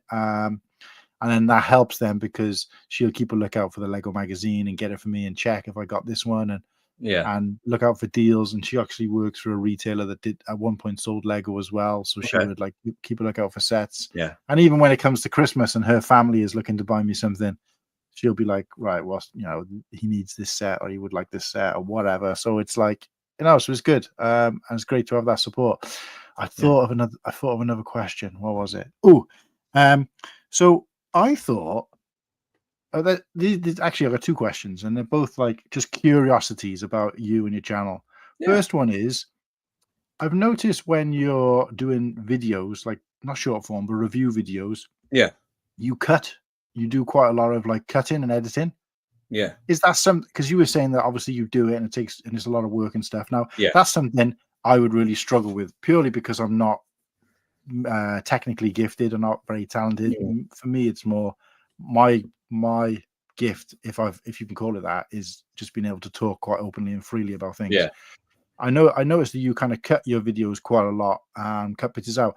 I was just wondering, like, why do you do that? Like, do you find that better, or is it because you find that? Do you find like I find this when I've tried to do that kind of content is Mhm. that I find myself waffling, and then I'm Yeah. like, when I'm watching it back, I'm like, no, that don't need to be there, but I don't Yeah. have the facility or the ability to cut it, so I've left it as it is. Yeah. Is that the case, or is it because? So it's probably like a little bit of a couple of different things. Well, like I'm able to have an auto. cut almost, like where it will take out when like I'm repeating the same word over a lot, or like there's times Oh, when right. it kind of speeds up the flow of the video just a little bit more. So Right. that's the first reason why I cut it, or I run it through AutoCut to save me some time, and I play it back to make sure it makes sense, that there wasn't like half words that cut out, but it's like it does cut out like you're gonna cut when you're like right maybe before you finished a word to your next one, like so there's some rough cuts like that that end up in there, Right. So is but that like like an AI type thing then? yeah, it's an AI feature as part of CapCut Right. that I use. CapCut. Right. Okay. I've heard that Yeah, before. Okay. that one's Okay. pretty common. So I do that. That's one of the reasons. And then times I will cut to fix a word that I called something the wrong thing, or like accidentally just your brain blanks and you're like, oh, I meant to say it really is this, like, or something like that. I don't know the best example to use, but something along those lines, kind of. And I wouldn't say that I necessarily get long winded or go on super long, but like or get off topic per se when I'm reviewing. But you know, there might be some things that don't need to be in there that I can remove and cut out.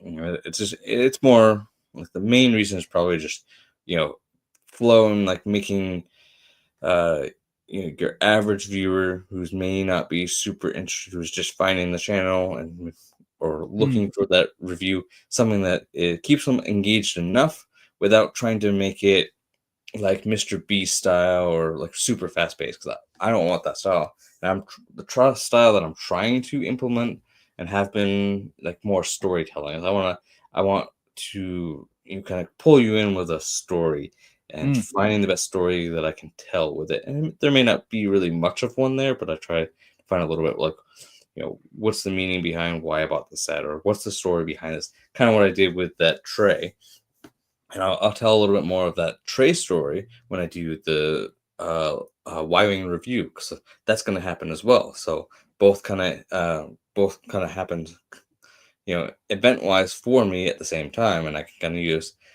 bits and pieces of that story to kind of share and make that emotional impact for the viewer. That's kind of my thought process behind it. Like I've done a lot of studying on like just YouTube gurus, like what's the best practices, and kind of figuring out what kind of works for me. yeah. That's crazy because you seem. It sounds like you have the same things as me because mine is waffling a little bit, Yeah, um, which is not much of a problem when you're in this kind of yeah, environment because you almost want to stretch things out. But when I come to try and talk about something, whether it's a review or shortened version of something, I find myself waffling. But my same as yourself, my biggest issue is making mistakes, whether it just be like fumbling a word or yeah, just having a complete brain fart. So, for example, I'm like, right, as an example, right, this set has got Yoda, Heathcote, and Quinlan Voss. Yoda, Heathcote, Quinlan Voss. Right, yeah, okay.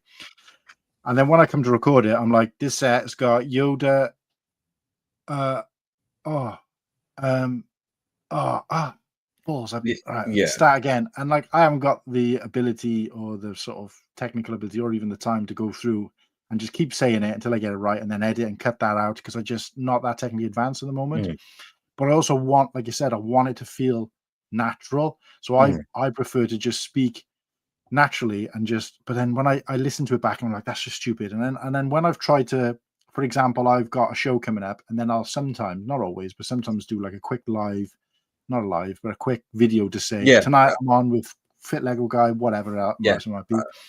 And I've tried to record that, pre-record that, and Mhm. I'm tonight I'm on with Fig Lego Guy. No, not Fig Lego.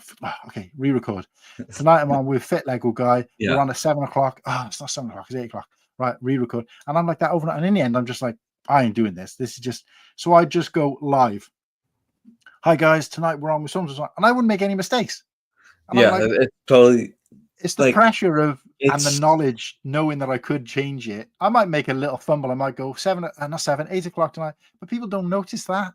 But yeah, I'm my own biggest critic when it comes to stuff like that. So I was just absolutely. interested to see. Yeah, like Wait a definitely sec. like yeah, Wait, no problem. give me a sec. Give me a sec. Sorry, mate. I Yeah. just heard a huge bang. Oh, Tuesday?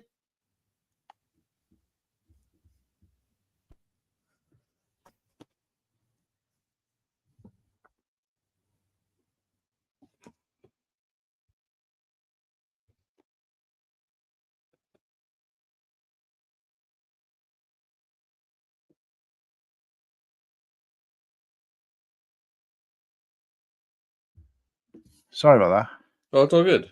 I just did a huge thump, and I already thought my fiance was in bed. So I thought maybe Oh, she fell out of bed or something, but she oh dropped yeah, something. no, She dropped definitely. something. It sounded a lot worse than than it was. Yeah, But yeah. Sorry, what was I saying? So yeah, so it was nice to see that you obviously you've got the ability to do something about it and to fix it, but yeah, that's out of my bandwidth at the moment. But I think that's probably why I gravitate towards this more because there are times when I've been on a live and I've been like, oh, it comes with this figure, and I can't, like earlier on when I was like, it's the so and so set, and I couldn't yeah, remember, but it doesn't really matter as much because you're part of a conversation, yeah. and that's normal. Whereas when it's just you and the camera, there's that sort of pressure to get it right. There's a different of like how many mistakes, how many takes are you need to do, Mm, uh, how are you gonna edit it all? Like and usually I'm just editing like one of the takes. I'm gonna pick like the best one. Like I've thought about like, oh, well that take had a good portion that I want to take. I'm like, I don't know how I'm gonna do that. Like mm, I don't know how that's gonna flow. Like, oh, took me 3 days and I'm wearing 3 different shirts to do. Oh, people might notice that. Like, I don't know if I want yeah, to do that. Maybe I want it all to be one, or whatever the reason is.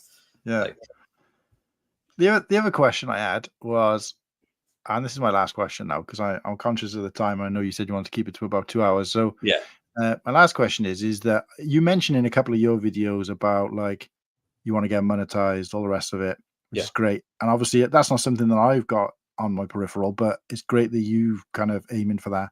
But I was always of the belief, somebody told me differently otherwise, that I thought that once you get past like so many followers, then you could, and when I say monetize, I think you mean where you can have people become members and stuff like that. yeah. That's So I kind of thought I thought you only had to have like over 1,000 subscribers, which is what I know you're already on. So, is so. that wrong? No, you're absolutely correct. So here's like there's a lot of different criteria, and you have to fit a couple of them. So subscriber goal, I've got that checked above and beyond. Like I've overachieved what I need for that. So Hmm. the thousand subscribers is correct. It's the watch hours that have been kind of difficult of getting, Right.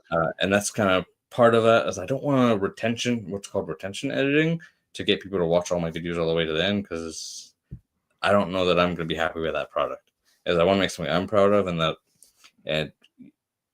and I don't personally. I want to make something that I would watch. So if I wouldn't watch myself, so to speak, with the style of content I make, then to me it's not worth me putting out. Mm, And so the way that I do my videos is just kind of how I watch it, and whether that's a slower pace, and it's not grabbing the younger generation to necessarily watch these all the way to the end. You're getting people to watch 30 seconds and then leaving, which unfortunately, it is what it is. I, as I tell myself, I can't control what people do. I can't mm, control whether they're going to hit that like. I can't control whether they're going to hit subscribe. I can suggest and ask for those, but I can't necessarily force them all the way. And so but in the same vein, I want to make something that I'm proud to put out, a product that mm, I'm proud to release, and it might just take me a little bit longer. I mean, I did lose like a lot of the progress I made within the last year by taking 2 months off accidentally. Because the year before, I put out a lot of videos that got a lot of views, or decent amount for me. Like I think the fall before, I had several thousand views that had lots of watch hours. That I used to do this series around like our Black Friday, right after Thanksgiving, as we kind of now are gearing up to the holiday season, of like taking every Lego Star Wars set that was currently available, whether it was retiring or not, and like ranking them and putting them like these, and I'd make each separate video. So like it was like almost like a gift buying guide, if you will, uh, mm, videos, and I'd put out 5 or 6 videos, and I released them all in the same week, and they're still some of my best videos, and I still get comments months and years after they're made, and people like, "Oh, this is really great. This really helped me," and that's kind of why I created this channel, is like helping other people find what they're looking for. Really, whether it's reviewing a set, telling you whether you should or shouldn't buy it. That's a form of helping. Putting together these set lists of top 10 sets under $50 that you should buy, or whatever it is. So if you're going, and that's in the same vein of being on a budget, you're like, all right, I got $50. I'm going to the Lego store. What can I buy, or what should I buy with this $50? And that's kind of the vision of where that kind of goes. And those have done really, really well. And but I took 2 months off, and so my fall kind of performs the best historically out of any year. But I'm excited to see as I grow and connect with the community in a bigger vein, what that does and how we do. I feel like this is about this just coming back. This has been an above average stream just by having another person on. Like, not only the viewers that have been coming in and out and whatever. Like, But uh, yeah, I think it's good to learn what doesn't work either, yeah, because I think where we've gravitated from general Lego talk, tying it in with what you want to do, yeah, where we've gravitated away from that, and this could be a coincidence, but I feel like the viewership and the engagement from the chat has kind of slowed down and stopped. And yeah, we've had the same in ours, where we're too involved with just, so for example, that most of the chat that's been going on for the last half hour is about like content creation, yeah. you're building your channel, and people who are viewing who just happy to sit at home, don't have a channel of their own, not looking for advice, No, would lose interest in that. And we've done the same thing in the past. I think the first couple of shows we kind of went off on a tangent talking about um, like what I want to do with the show, where I want to take the show, yeah, and unless it's news to them, i.e., like the fact what I said about we're thinking about going weekly, just talking about goals, viewership, that kind of thing, which is yeah, probably my fault because I've been asking you questions about that, but yeah. I've I mean, seen then and the engagement's gone. So that's yeah. something now you've learned. Right, next time Mhm. you've got a guest on, try Yeah. not to focus too much on that and Too let much on the so, content.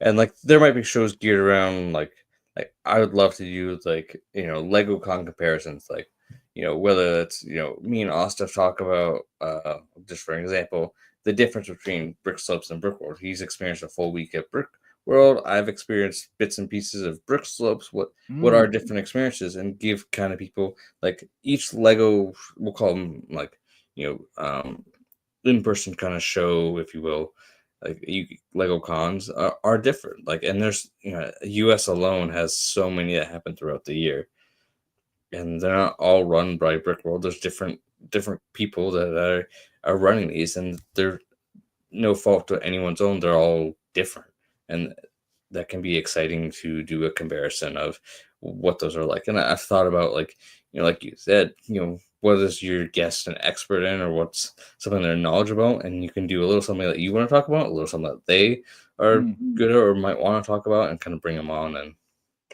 yeah, that can be a way of like connecting with the audience. But yeah, it's- it is once you kind of get into conversation, it's kind of hard to stay on topic or pay attention to your chat, like without feeling like you're interrupting the other person, or yeah. and kind of balancing those two. And it's going to be a That, learning that that is learning definitely process. that is definitely a challenge. And when you've got a lot of people on the screen, which is one thing we've dealt with as Yeah, we've time has gone by, is trying to stay on topic when you've got like 6 or 7 other people who are trying to say different things. It's relatively easy with 2 people, but no, I've really enjoyed being on the show. I yeah, think no, I'm giving feedback, but it's something I'm learning myself as well. yeah.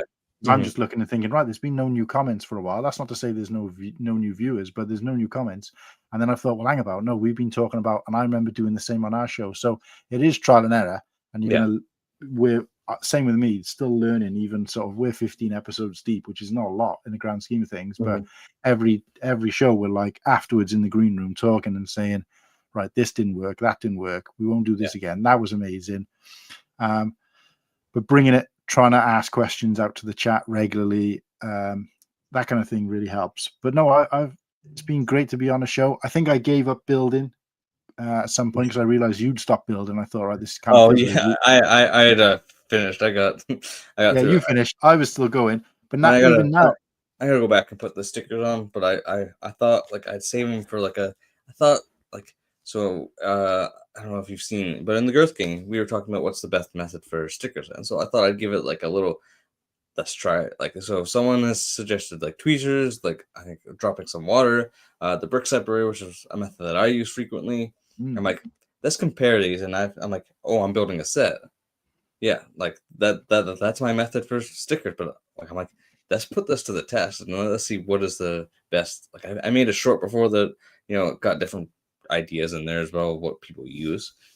And I thought, well, better like a live form like is fun to do that in as well. But I thought like full like planned out video that I can do that in, where like like maybe not like scientific, but like what is the best method that I found, like, and we'll test it all in a video, what works the Mm. best, No, that's a good and idea. then using a set that doesn't have stickers that I have a sticker sheet for to do that in. I thought, Mm. might as well, but But the other thing I noticed as well, literally within the last sort of 5-10 minutes, is I had another quick look at my stories on Instagram, and I realized that we didn't talk about the UT-80 Galactic Marines at all. Yeah, I totally like planned to talk about like all of this, and we totally got like way off topic, and Yeah, which is there's nothing wrong with that, but like yeah, but like I said, this is why I want to be your guinea pig, because I'm probably in a better position to be able to say to you, even look at myself and be like, right, I kind of pushed you in the wrong direction there, or we went wrong here, went wrong yeah, there. And again, this is not interesting to the chat at all, even if they're watching on playback. But yeah, it is great opportunity for some learning. Hopefully, and you can go away from this show and be like, right, this is what I do want to do, this is what I don't want to yeah, do, and we'll see. Maybe I can come back when you're on like episode 100 or something like that and yeah, see how things have changed for us yeah, both at that point.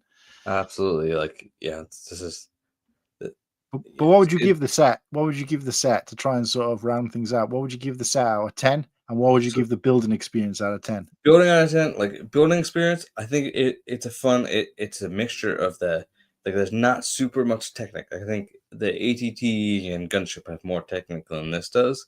Like it's just that little bit of function and features for wing attachment, and then the wing feature to get them to open up real quickly, which that feature is, I really like what they did with that.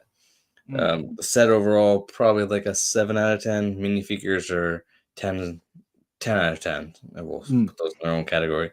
And so I think overall, you average all that out, you're looking at a 8 out of 10 probably for the set. I think if you haven't bought one, I think even if you have the 2005, like maybe the 2010 probably arguably being the best. I think I would wait for a sale. I won't. I think it's a little like it's probably the best, one of the better priced January wave sets. But mm, even then, I think there's so much clearance as we talked about earlier in the show, of you can buy Lego at a much deeper discount, even waiting 3 to 6 months. Like uh, some retailers are going to put it on sale. Like Lego themselves may not, but you're going to find it at another retailer and mm. get a good sale. Yeah, definitely. Yeah, I think that's going to do it for today's show. We'll call that with a finalized kind of scoring, and we'll see what other kind of content I make out of that. We'll see what happens down the line. But no, I appreciate let you letting me force shoehorn myself into your show. Yeah, no, I really enjoyed it, and it's nice to see like where you've come since I spoke to you last, I guess, in yeah, our stream, and seeing your content overall and seeing you trying to do something different, diversify is really interesting and excited to see where it goes. So I'm yeah, in your corner, mate. But yeah. absolutely. Yeah, like having people that do this kind of stuff, that like whether we do it on like we went down the content creation road, which maybe that should have been more of us just chatting in our separate from the stream, but that's okay. Like, Mm, and that's kind of like I love to have people in that kind of space that are in my corner that I can go, okay, I got this idea, I don't know how to execute it, or this is how I want to execute it. What do you think? Or what do you think about this, that, or whatever? And having mm, people like that and making those types of friends, as well as friends that maybe don't create their own content and just do mock building or whatever it is. And that's kind of where like I want to go this calendar year. mm. No, exciting times, mate. Yeah, well, I'm gonna hit end, and we'll wrap up the stream. If you watched all the way to this point, Thank you so much. Don't forget to leave a like, and we'll see you next week, and we'll wrap up Skeleton Crew and build that set as well. Oh, We got a comment just at the end. yeah.